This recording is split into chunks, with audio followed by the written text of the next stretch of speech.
ಶೇಷಾ ಗುಣಮಯೀ ಮಮ ಮಾಯಾ ದುರತ್ಯಯ ಮಾಮೇವ ಯೇ ಪ್ರಪದ್ಯಂತೆ ಮಾಯಾಮೇತಾಂ ತರಂತಿ ಕಥಂ ಅನಾದಿಕಾಲೇ ಮೋಹಾನತ್ಯಯೋ ಬಹೂನಾಮಿತ್ಯತಃ ದೈವಿ.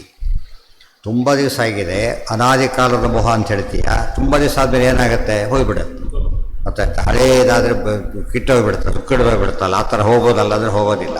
ಅದು ವೆರಿ ಇಂಪಾರ್ಟೆಂಟ್. ಬರೀ ಜಡಕ್ಕೆ ಏನಾದರೂ ಕರ್ತೃತ್ವ ಹೇಳಿದರೆ ಅಲಾಂಗ್ ವಿತ್ ಟೈಮ್ ಏನಾಗ್ತಿತ್ತದು? ಮನೆಯೇ ಬಿದ್ದೋಗ್ಬಿಡುತ್ತಲ್ಲ, ಆ ಥರ ಬೆಟ್ಟಗಳೇ ಉರುಳೋಗುತ್ತೆ. ಆ ಥರ ಏನಾಗ್ಬೋದಾಗಿತ್ತು, ಹೋಗ್ಬೋದಾಗಿತ್ತು. ಅದಕ್ಕೆ ಅಭಿಮಾನಿ ದೇವತೆ ಇರ್ತಾರೆ. ಯಾರು ಮನೆ ಯಾರು ಕೇಳೋರಿಲ್ಲ, ಬಿದ್ದು ಇದು ಮಾಡ್ತಾರೆ. ಯಾರು ಓನರ್ ಇದ್ದಾರೆ ಅಂದರೆ ಯಾರು ಬರೋಲ್ಲ. ಯಾರೋ ಒಬ್ರು ತೊಗೊಂಡಿದ್ದಾರೆ ಅಂತ ಹೇಳಿದರೆ ಅದನ್ನು ಜನಕ್ಕೆ ಏನಿರುತ್ತಾಗ ಜವಾಬ್ದಾರಿ ಬರೋದು. ಯಾರೋ ಇದ್ದಾರೆ ಅಂತ ಯಾರು ಇಲ್ಲ ಹೇಳೋರಿಲ್ಲ, ಕೇಳೋರಿಲ್ಲ ಅಂತಾಗ. ಸೊ ಜಡ ಪದಾರ್ಥಕ್ಕೆ ಏನಿಲ್ಲ, ಸ್ವಂತ ಇರಲಿಕ್ಕೂ ಬರೋದಿಲ್ಲ. ಅದಕ್ಕೆ ಇದೇ ಅಂದರೆ ಯಾತಕ್ಕೆ ಅಂದರೆ ಲಕ್ಷ್ಮೀದೇವಿ ಅಭಿಮಾನಿ ದೇವತೆ ಆಗಿರೋದ್ರಿಂದ ಆಗುತ್ತೆ. ಅವರು ಅಸ್ವತಂತ್ರರಲ್ಲ ಅಂದರೆ ನಾನು ಸ್ವತಂತ್ರ ಮೇಲಿದ್ದೇನಲ್ಲ ಅಂತ ಹೇಳಿ ಕರೆಕ್ಟಾಗಿ ಲಿಂಕ್ ಬಂತು. ಕಥಂ ಅನಾದಿ ಕಾಲೇ ಮೋಹ ಅನತ್ಯಯೋ ಬಹೂನ. ಅದು ತುಂಬ ಜನ ಇದ್ದಾರೆ, ಕೆಲವಿದ್ದಾರೆ ಆಗಬೇಕಲ್ಲ ಕೊನೆ ಪಕ್ಷ. ಎಲ್ಲ ಮನೆ ಕೆಲವು ಮನೆ ಯಾರು ಬಿಡಬೇಕಲ್ಲ ಅಂತ ಕೇಳಿದರೆ ಇಲ್ಲ. ದೈವೀತಿ ಅಯಮಾಶಯ ಮಾಯಾ ಹಿ ಏಷಾ ಮೋಹಿಕಾ. ಮೋಹಕವಾದದ್ದು ಮಾಯೆ ಇದು. ಸಾಚ ಸೃಷ್ಟ್ಯಾದಿ ಕ್ರೀಡಾದಿಮತ್ ದೇವ ಸಂಬಂಧಿತ್ವಾತ್ ಅತಿಶಕ್ತೇ ದುರತ್ಯಯ. ಅದಕ್ಕೆ ತುಂಬ ಶಕ್ತಿ ಇರೋದರಿಂದ ಅದು ದಾಟ್ಲಿಕ್ಕಾಗೋದಿಲ್ಲ. ತಥಾ ಹಿ ದೇವಶಬ್ದಾರ್ಥಂ ಪಠತಿ. ದೇವ ಅರ್ಥ ಆದರೆ ದೇವಿ ಅರ್ಥ ಆಗುತ್ತೆ. ಏನು ದೇವ ಅಂದ್ರೇನು? ಸಾಮಾನ್ಯ ದಿವು ಕ್ರೀಡಾಯಾಮ್ ಕೇಳಿರ್ತಾರೆ, ಅದು ಫುಲ್ ಫಾರಮ್ ಹೇಳ್ತಾರೆ ಆಚಾರ್ಯ. ಧಾತುಗೆ ಅದೊಂದೇ ಅರ್ಥ ಇಲ್ಲ. ಎಷ್ಟಿದೆ ಅಂದರೆ ದಿವು ಕ್ರೀಡಾ ವಿಜಿಗೀಷಾ ವ್ಯವಹಾರ ದ್ಯುತಿ ಸ್ತುತಿ ಮೋದ ಮದ ಸ್ವಪ್ನ ಕಾಂತಿ ಗತಿಷು. ಇಷ್ಟು ಅರ್ಥ ಮಾಡಬೇಕು ದೇವ ಶಬ್ದಕ್ಕೆ. ಗೊತ್ತಾಯ್ತಾ? ನಾರಾಯಣಂ ಗುಣೇಶ ಶಬ್ದ ಅಂತಲ್ಲ, ದೇವಂ ನಾರಾಯಣಂ ದೇವ ಶಬ್ದಕ್ಕೆ ಅಷ್ಟು ಅರ್ಥ ಇದೆ. ದೇವಿ ಶಬ್ದಕ್ಕೆ ಇದಿಷ್ಟು ಅರ್ಥನೇ ಇದೆ. ಸ್ವಾತಂತ್ರ್ಯ ಇದಕ್ಕಿದೆ, ಸ್ವಾತಂತ್ರ್ಯ ಅದಕ್ಕಿದೆ. ಇಷ್ಟೇ ಹೊರತು ಇಷ್ಟು ಅರ್ಥ ಇರೋದ್ರಿಂದ ವೆರಿ ಇಂಪಾರ್ಟೆಂಟ್. ಈ ಧಾತುಕೋಶ ಎಲ್ಲ ಕಡೆ ಕೋಟ್ ಮಾಡೋದಿಲ್ಲ. ಯಾವ ಬಹಳ ಮುಖ್ಯವಾದಂಥ ವಿಚಾರ ಅದರಿಂದ ಕನ್ವೆ ಆಗುತ್ತೆ, ಆಗ ಅದನ್ನು ತಿಳಿಸ್ತಾರೆ. ದಿವು ಅಂದರೆ ದಿವು ಧಾತು ಅಂತ ಅರ್ಥ. ಆ ಧಾತುಗೆ ಎಷ್ಟು ಅರ್ಥ ಇದೆ ಅಂದರೆ ಕ್ರೀಡೆ ಮೊದಲನೇದು. ಅದಕ್ಕೆ ಕ್ರೀಡಾದಿ ಗುಣ ವಿಶಿಷ್ಟ ಅಂದ್ಬಿಡ್ತಾರೆ ಸಾಮಾನ್ಯ ದೇವ ಅಂದ ತಕ್ಷಣ. ಆದಿಶಬ್ದದಿಂದ ವಿಜಿಗೀಷಾ ಗೆಲ್ಲುವಿಕೆ, ಎಲ್ಲವೋ ಬಯಕೆ, ವ್ಯವಹಾರ ಪ್ರತಿಯೊಂದು ಸೃಷ್ಟಿಯಾದಿ ವ್ಯವಹಾರಗಳು. ಆಮೇಲೆ ದ್ಯುತಿ ವಿಶೇಷವಾದ ಕಾಂತಿ, ಸ್ತುತಿ ಎಲ್ಲನೂ ಸ್ತುತಿಸಲ್ಪಡುವಿಕೆ, ಮೋದ ಆನಂದದಿಂದಿರುವಿಕೆ, ಮದ ಮಹದಾನಂದ. ಆಮೇಲೆ ಸ್ವಪ್ನ ಕಾಂತಿ ಸ್ವಪ್ನಾದಿಗಳ ಆಧಿಪತ್ಯ, ಕಾಂತಿ ಮತ್ತು ಗತಿ. ಇಷ್ಟು ಅರ್ಥ ಇರೋದರಿಂದ ಇಷ್ಟನ್ನೂ ದೇವ ಶಬ್ದದಿಂದ ನಾವು ತಿಳ್ಕೊಳ್ಳೋದ್ರಿಂದ ಇಷ್ಟು ದೇವರಿಗಿದೆ. ಅಂಥ ದೇವರ ಪತ್ನಿ ಮಹಾಲಕ್ಷ್ಮಿ, ಅವರು ಮಾಯೆ. ಆದ್ದರಿಂದ ಉಳಿದ ಯಾರಿಗೂ ಕೂಡ ಇವರು ಏನು ಪ್ರಶ್ನೆ ಬಂತು ಈಗ? ತುಂಬ ಹಳೆಯದು ಆಯಿತು, ನಾವು ಜೀವರಿದ್ದೇವೆ, ನಾವು ಚೇತನ, ನಮ್ಮನ್ನು ಆವರಿಸಿದರೆ ನಾವೇನೂ ಮಾಡೋಕ್ಕೆ ಬರೋದಿಲ್ಲ. ಸರಿ, ತುಂಬ ಜನ ಇದ್ದೇವಲ್ಲ, ಎಲ್ಲ ಸೇರಿ ಬಿಡಿಸ್ಕೊಂಡ್ಬಿಟ್ರೆ, ಎಲ್ಲ ಸೇರಿ ಬಿಡಿಸ್ಕೊಂಡ್ರೆ ಏನಾಗುತ್ತೆ? ಅದು ಬಹುನಾಮ್ ಅದಕ್ಕೆ ಹೇಳಿದ್ರು. ಎಷ್ಟು ಜನ ಸೇರಿದರೂ ಕೂಡ, ಎಷ್ಟೇ ದಿವಸ ಆದರೂ ಕೂಡ ನಮ್ಮೆಲ್ಲರಿಗಿಂತ ಬಲಿಷ್ಠ ಇವರು. ಎಷ್ಟು ಬಲಿಷ್ಠ ಅಂದರೆ ವ್ಯಾಪ್ತಿ ಇದೆ ಅವರಿಗೆ, ಸರ್ವತ್ರ ವ್ಯಾಪ್ತಿ ಮಹಾಲಕ್ಷ್ಮಿಗಿದೆ. ಆದ್ದರಿಂದಾಗಿಯೇ ಯಾರು ಏನೂ ಮಾಡಲಿ. ಇವರು ಅಣುವಾದ ಜೀವರಲ್ಲಿ ಹೇಳಿಲ್ಲ, ಎಷ್ಟು ಇರುವೆಗಳು ಸೇರಿರ್ಬೋದು, ಆನೆ ಕೊಲ್ಲಕ್ಕಾಗೋದಿಲ್ಲ. ಯಾಕೆ? ಕೋಟಿ ಕೋಟಿ ಆದರೂ ಕೂಡ ಒಂದು ನಾನೇ ಸಾಕೋದಕ್ಕೆ. ಸೊ ಒಬ್ಬ ಅಕ್ಷರ ಪುರುಷಳು ಪರಮಾತ್ಮ ಪುರುಷೋತ್ತಮ. ಆದ್ದರಿಂದ ಏನೂ ಮಾಡೋಕ್ಕೆ ಬರೋದಿಲ್ಲ. ಇಲ್ಲದವರು ಈ ಪ್ರಶ್ನೆ ಬರ್ತಿತ್ತು. ಸ್ವಾತಂತ್ರ್ಯ ಇಲ್ಲ ಅಷ್ಟೆ. ಅದಕ್ಕೆ ವಿಶ್ವಸ್ಥಿತಿ ಪ್ರಳಯ ಸರ್ಗ ಮಹಾವಿಭೂತಿ ವೃತ್ತಿ ಪ್ರಕಾಶ ನಿಯಮಾವೃತ್ತಿ ಒಂದೆಲ್ಲ ದೇವ್ರ ಗುಣಗಡೆ. ಆದರೆ ಶ್ರೀದತ್ ಕಟಾಕ್ಷ ಬಲವತ್ ಆ ದೇವರ ಅನುಗ್ರಹ ಬೇಕಾದ. ಕಥಂ ದೇವಿ ಮದೀಯತ್ವಾತ್ ಅಹಂ ಹಿ ದೇವ. ಅವರು ದೇವಿ ಹಾಗಾಗಿ ನಾನು ದೇವ, ನನ್ನ ಸಂಬಂಧಿ ಆದರೆ ಪತ್ನಿ ಆದ್ದರಿಂದ ದೇವಿ ಅಷ್ಟೇ. ಇತಿ ಅಬ್ರವೀಚ್ಛ. ಸೊ ದೇವ ಶಬ್ದ ವಿಷ್ಣುವನ್ನೇ ಹಾಗೆ ಹೇಳುತ್ತೋ, ದೇವಿ ಶಬ್ದ ಲಕ್ಷ್ಮಿಯನ್ನೇ ಹಾಗೆ ಹೇಳುತ್ತೆ. ತುಂಬ ಜನ ದೇವಿ ಅಂದರೆ ಬೇರೆ ದೇವಿನೇ ಅರ್ಥ ಆಗುತ್ತೆ ಆಧುನಿಕರಿಗೆಲ್ಲ. ದೇವ ಅಂದರೂ ಯಾರೋ ಅರ್ಥ ಆಗ್ತಾರೆ, ದೇವಿ ಅಂದರೂ ಯಾರೋ ಅರ್ಥ ಆಗ್ತಾರೆ. ಹಳ್ಳಿ ಜನಗಳಿಗೆಲ್ಲ ಗ್ರಾಮ ದೇವತೆಯೇ ಹೈಯೆಸ್ಟ್ ಅವ್ರಿಗೆ, ಬೇರೆ ಕಡೆ ಇರೋದಿಲ್ಲ. ಅದೆಲ್ಲ ಸರಿಯಲ್ಲ. ಅದು ಸರಿ, ಅದು ಎಲ್ಲದಕ್ಕೂ ಅದನ್ನೇ ಅಪ್ಲೈ ಮಾಡಿ. ಇನ್ನು ಉಳಿದ ಗ್ರಾಮಕ್ಕೆ ಹಾಗಿದ್ರೆ ತಮ್ಮ ಗ್ರಾಮ ಶ್ರೇಷ್ಠ ಆಗಿ ಉಳಿದವ್ರದ್ದೇನು ಮಾಡಬೇಕು? ಸೊ ಎಲ್ಲರೂ ಕಾಮನ್ ಒಬ್ಬರು ಹೆಡ್ ಇರಬೇಕಲ್ಲ. ಅಲ್ಟಿಮೇಟ್ಲಿ ದೇವರೇನೆ. ಕಥಂ ದೈವಿ ಮದೀಯತ್ವಾತ್. ಆಕೆ ನಾನು ದೇವ, ಆಕೆ ದೇವಿ. ಆಕೆ ಅಧಿಪತಿ ಆದ್ದರಿಂದ, ಒಡೆಯತೆ ಆದ್ದರಿಂದ ದೈವಿ ಅಂತ ಇದಕ್ಕೆ ಹೆಸರು. ಮದೀಯತ್ವ. ಅಹಂ ಹಿ ದೇವ ಇತಿ ಅಬ್ರವೀಚ್ಛ. ಶ್ರೀ ಯಾರು ಇನ್ನೂ ಸ್ಪೆಸಿಫೈ ಮಾಡ್ತಾರೆ. ಶ್ರೀ ಭೂ ದುರ್ಗಾ ಇತಿ ಯಾ ಭಿನ್ನ ಮಹಾಮಾಯಾತು ವೈಷ್ಣವಿ. ಮಹಾಮಾಯ ಅಂತವ್ರ ಹೆಸರು. ವೈಷ್ಣವಿ ವಿಷ್ಣುವಿನ ಅಧೀನ. ಶ್ರೀ ಭೂ ದುರ್ಗಾ ಮೂರೇ ಯಾತಕ್ಕೆ ಹೇಳಿದರು ಅಂದರೆ ಸಾತ್ವಿಕ ರಾಜಸ ತಾಮಸ ಮೂರು ಅನಂತ ರೂಪ ಇದೆ ಮಹಾಲಕ್ಷ್ಮಿಗೂ ಕೂಡ. ಆದರೆ ಇಲ್ಲಿ ಬೇಕಾದಷ್ಟು ಮೂರು. ತಚ್ಛಕ್ತಿ ಅನಂತಾಂಶಹೀನ, ಆದರೆ ಸಮವ್ಯಾಪ್ತಿ ಇದೆ, ಶಕ್ತಿ ಮಾತ್ರ ಅನಂತಪಟ್ಟು ಕಡಿಮೆ ಇದೆ. ತಸ್ಯ ಆಶ್ರಯಾತ್ ಪ್ರಭೋ ಅನಂತ ಬ್ರಹ್ಮರುದ್ರಾದೇಹೇ ರಾಶ್ಯಾಹ ಶಕ್ತಿ ಕಲಾಪಿ. ಭಾರಿ ಸ್ವಾರಸ್ಯ, ಸ್ವಲ್ಪ ಅರ್ಥ ಮಾಡ್ಕೋಬೇಕು. ಸಾಮಾನ್ಯ ಏನು ಹೇಳ್ತೇವೆ ನಾವೀಗ, ಗರುಡಶೇಷ ರುದ್ರಗಿಂತ ಸರಸ್ವತಿ ಭಾರತಿ 200 ಗುಣ ಹೆಚ್ಚು, ಅವರಿಗಿಂತ ಬ್ರಹ್ಮವಾಯುಗಳು 100 ಗುಣ ಹೆಚ್ಚು, ಅವರಿಗಿಂತ ಮಹಾಲಕ್ಷ್ಮಿ ಎಷ್ಟು ಕೋಟಿ ಗುಣ ಹೆಚ್ಚು ಅಂತ ಹೇಳ್ತೇವೆ ನಾವು. ಆದರೆ ಇದು ಒಂದಕ್ಕೆ ಅಲ್ಲ. ಉದಾಹರಣೆಗೆ ಈಗ ಈ ಬ್ರಹ್ಮವಾಯುಗಳು ಸರಸ್ವತಿ ಭಾರತಿ 100 ಗುಣ ಜಾಸ್ತಿ, ಗೊತ್ತಾಯ್ತಾ. ಆದರೆ ಲಕ್ಷ್ಮೀನಾರಾಯಣರು ಹಾಗಲ್ಲ. ಮಹಾಲಕ್ಷ್ಮಿ ಹೇಗೆ ಅಂದರೆ ಇಂಥ ಎಷ್ಟು ಅನಂತ ಬ್ರಹ್ಮರಿದ್ದಾರೆ, ಗೊತ್ತಾಯ್ತಾ. ಅವರಿಗಿಂತ ಕೋಟಿ ಗುಣ ಮೇಲು. ಎಷ್ಟಾಯ್ತು ಅಲ್ಲಿಗಾಗ? ಅನಂತನೇ ಆಯಿತು. ಆ ಲೆಕ್ಕ ಅನಂತ ಅಂತಲೇ ಹೇಳಬೇಕು. ಯಾಕೆ ಹೇಳೋದಿಲ್ಲ ಅಂದರೆ ದೇವ್ರಿಗೆ ಡಿಫ್ರೆನ್ಸ್ ತೋರಿಸ್ಬೇಕೀಗ. ಹಾಗೆ ಹೇಳೋದಾದ್ರೆ ಮಹಾಲಕ್ಷ್ಮಿಗೆ ಅನಂತ, ದೇವ್ರಿಗೆ ಅನಂತ ಅನಂತ ಅನಂತ ಅನಂತ ಹೇಳಬೇಕು ಅಷ್ಟೇ ಹೊರತು ಮಹಾಲಕ್ಷ್ಮಿ ಕೋಟಿ ಕೂಡ ಅಷ್ಟೇ ಡಿಫ್ರೆನ್ಸ್ ಅಲ್ಲ.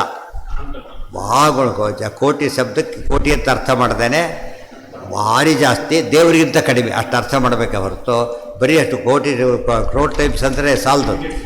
ಈಗ ಒಂದೇ ಕಲ್ಪಕ್ಕೆ ತೊಗೊಂಡು ಸಾಲದದು. ಈ ಬ್ರಹ್ಮದೇವರು ಅಷ್ಟೇ ಇದ್ದಾರೆ, ವಾಯುದೇವರು ಅಷ್ಟೇ ಇದ್ದಾರೆ ಅಂತ ತಿಳ್ಕೊಬೇಡ. ಇವರಿಗಿಂತ ಮಹಾಲಕ್ಷ್ಮಿ ಕೋಟಿ ಗುಣ ಅಂದರೂ ಸರಿ ಹೋಗಲ್ಲ. ಯಾತಕ್ಕೆ? ಸಿಂಪಲ್ ನೋಡಿ, ಇವರು ಅಣು, ಅವರು ಅವ್ಯಾಕೃತ ಆಕಾರ. ಎಷ್ಟು ಕೋಟಿ ಇದೆ, ಅದು ಜಾಸ್ತಿ ಇದೆ, ಎಷ್ಟು ಜಾಸ್ತಿ ಇದೆ ಯೋಚನೆ ಮಾಡಿ. ಅಂದಮೇಲೆ ಭಾರಿ ದೊಡ್ಡವರು. ಅನಂತ ಅನಂತ ಬರ್ಬೇಡ ಸೇರಿಕೊಂಡ್ಬಿಟ್ರೆ ಎಷ್ಟು ಮೇಲೆ ಬರ್ತಾರೆ. ಅದಕ್ಕೆ ಆಚಾರ್ಯ ಪದ ಉಪಯೋಗಿಸಿದ್ದಾರೆ. ಅದು ಅನಂತ ಬ್ರಹ್ಮರುದ್ರಾದೇಹೇ ನಾಶ್ಯಾಹ ಶಕ್ತೇಹೇ ಕಲಾ. ಇಲ್ಲಿ ನೋಡಿ 1 crore ಅಂತ ಹೇಳಿಲ್ಲ, ಕಲಾಪೀಜ ಒಂದು ಅಂಶ ಶಕ್ತಿನೂ ಅವರಿಗಿಲ್ಲ. ಅನಂತ ಬ್ರಹ್ಮಾದಿಗಳನ್ನ ಒಟ್ಟಿಗೆ ಸೇರಿಸಿದ್ರು ಕೂಡ, ಬ್ರಹ್ಮಾದಿಗಳು ಅಂದರೆ ಎಲ್ಲರೂ ಬಂದೋದ್ರು, ಎಲ್ಲರೂ ಸೇರಿಸಿದ್ರು ಕೂಡ ಇವರು ಅನಂತ ಅಂಶದಲ್ಲಿ ಅಷ್ಟೂ ಇಲ್ಲ ಅಂತ ಹೇಳಿದರೆ ಎಷ್ಟು ಕಡಿಮೆ ಆಗ್ತಾರೆ. ಇದು ತಾರತಮ್ಯ ಅಂದರೆ ಹೀಗೆ ತಿಳ್ಕೊಂಡು. ಜಸ್ಟ್ ಗ್ರೇಟ್ ಅಲ್ಲ, ನೆಕ್ಸ್ಟ್ ಸ್ಟಾಪ್ ಇದ್ದಾಗಲ್ಲ, ತುಂಬ ಜಾಸ್ತಿ. ಉದಾಹರಣೆಗೆ ನೆಲಮಂಗಲ ಸ್ಟಾಪ್ ಆದ ತಕ್ಷಣ ಬಾಂಬೆ ಬರೋಲ್ಲ. ಎಷ್ಟು ಬರುತ್ತೆ? ಇಲ್ಲಿ ಯಾಕೆ ಹೇಳಿದ ರೂಟ್ ಹೇಳೋದಕ್ಕೆ ಕೇಳಿದ್ದು ಅಷ್ಟೇ ಹೊರತು ಎಷ್ಟು ದೂರ ಇದೆ ಯೋಚನೆ ಮಾಡಿದ್ದು. ಬೆಂಗಳೂರಿನ ದಾಟೇ ಇಲ್ಲ, ಆ ಲೆಕ್ಕದಾಗ ಇರ್ತೀವಿ ನಾವು. ಇನ್ನು ಡೆಲ್ಲಿ ಬರುತ್ತಾ? ನೆಲಮಂಗಲ ದಾಟಿದ ತಕ್ಷಣ ಬರೋದಿಲ್ಲ. ಬಟ್ ಹೇಳ್ಬೇಕಾದ್ರೆ ಹೇಳ್ತೇವೆ, ದಿಕ್ಕು ಹೇಳೋದಕ್ಕೆ ಅಷ್ಟು ಹೇಳ್ತೇವೆ ಹೊರತು ಕೋಟಿ ಅಂತ ಅರ್ಥ ಮಾಡಬಾರ್ದು, ಅನಂತ ಅಂತಲೇ ಮಾಡಬೇಕು. ಹಾಂ ಒಂದು ಹೇಳಿ. ಮಹಾಲಕ್ಷ್ಮಿನೇ ತಂಗಿ ಅಂತ ಯಾತಕ್ಕೆ? ಆ ರೂಪದಲ್ಲಿ ತಂಗಿ, ಆ ರೂಪದಲ್ಲಿ. ಯಾಕೆ? ನಂದಗೋಪರ ಮಗಳು ಈಕೆ, ವಸುದೇವರ ಮಗಳು, ಅವರಿಬ್ಬರು ಅಣ್ಣ ತಮ್ಮಂದು. ವಸುದೇವರ ತಮ್ಮ ನಂದಗೋಪ. ಆದ್ದರಿಂದ ಅಣ್ಣ ತಂಗಿ ಆಗಲಿಲ್ಲ. ಈ ಅಣ್ಣ ತಮ್ಮಂದಿರ ಮಕ್ಕಳು ಏನಾಗ್ತಾರೆ? ಅಣ್ಣ ತಂಗಿ ಆಗ್ತಾರೆ. ಆ ಸಂಬಂಧ ಅಷ್ಟೇ ಹೊರತು ಏನಿಲ್ಲ. ಇನ್ನೂ ತಗೊಳ್ಳಿ, ಇವ್ರು ಬರ್ತಾರೆ ಹಿಂದೆ ಕತೆ. ಅಣ್ಣ ತಮ್ಮ ಯಜ್ಞ ದಕ್ಷಿಣ ಇಬ್ಬರು ಯಾರೋ ಅವರು ಅಣ್ಣ ತಂಗಿ, ಗೊತ್ತಾಯ್ತಾ? ಆ್ಯಕ್ಚುಲಿ ಯಾರವರು ಇಬ್ಬರು? ಯಾರವರು? ಲಕ್ಷ್ಮೀನಾರಾಯಣ. ಸಂಬಂಧದಲ್ಲಿ ನೋಡೋದಕ್ಕೆ ಹೇಗಿದ್ದಾರೆ ಅಣ್ಣ ತಂಗಿ. ಇದು ಕೌಂಟ್ ಆಗಲ್ಲ. ಮೂಲ ಗೊತ್ತಿದ್ದಾಗ ಇದು ಅವತಾರದ ಕೌಂಟ್ ಆಗೋದಿಲ್ಲ. ಅದು ಲೋಕದೃಷ್ಟಿಗೋಸ್ಕರ ಏನು ಮಾಡಿದ್ರು? ಜೊತೆ ಇರಲಿಲ್ಲ. ಇಲ್ಲಿ ಹೋದಾಗ ಅಲ್ಲಿ ಬಂದರು, ಅಲ್ಲಿ ಹೋದಾಗ ಇಲ್ಲಿ ಬಂದರು, ಜೊತೆಗೆ ಇರಲಿಲ್ಲ. ಲೋಕದೃಷ್ಟಿಯ ಧರ್ಮ ತೋರಿಸೋದಕ್ಕೆ ಅಷ್ಟೇ ಹೊರತು ಅವ್ರಿಗೆ ಅಪ್ಲಿಕಬಲ್ ಅಲ್ಲ. ಈ ಸಿನಿಮಾದಲ್ಲಿ, ನಾಟಕದಲ್ಲಿ ರಾವಣ ಅಪ್ಪ, ರಾಮ ಮಗ, ಗೊತ್ತಾಯ್ತಾ? ಇಲ್ಲೇನು ಸಂಬಂಧ? ಶತ್ರುಗಳಿಬ್ರು. ಅಲ್ಲಿ ತಗೊಂಡ್ರೆ ಅಪ್ಪ ಮಗ. ಇಲ್ಲಿ ನಾಟಕದ ಮಟ್ಟಿಗೆ ಏನಲ್ಲ, ಅದು ಅಪ್ಪ ಮಗ ಅಲ್ಲ ಅಷ್ಟೇ. ಉಳಿದವ್ರಿಗೆ ಗೊತ್ತು ಇವರು ಅಪ್ಪ ಮಗನೇ ಆಕ್ಟ್ ಮಾಡಿರೋದಂತ. ಅಕ್ಷರ ರಾವಣಕ್ಕೂ ರಾಮ ಅಂತ ಕರೀತಾರೆ, ಅವ್ರು ಅಪ್ಪ ಮಗ ಅಂತ ಕರೆಯೋದಿಲ್ಲ. ಆ ರೀತಿ ದೋಷ ಇಲ್ಲ. ಹೌದು ಹೌದು ಹೇಳಿದ್ರಲ್ಲ, ಯಜ್ಞಾಧ್ಯಕ್ಷರ ಮಕ್ಕಳೇ 12 ಜನ. ಯಜ್ಞ ತೋಷ ಸತೋಷ ಪ್ರತೋಷ ಎಲ್ಲ ಅವ್ರ ಮಕ್ಕಳು. ದೋಷ ಇಲ್ಲ.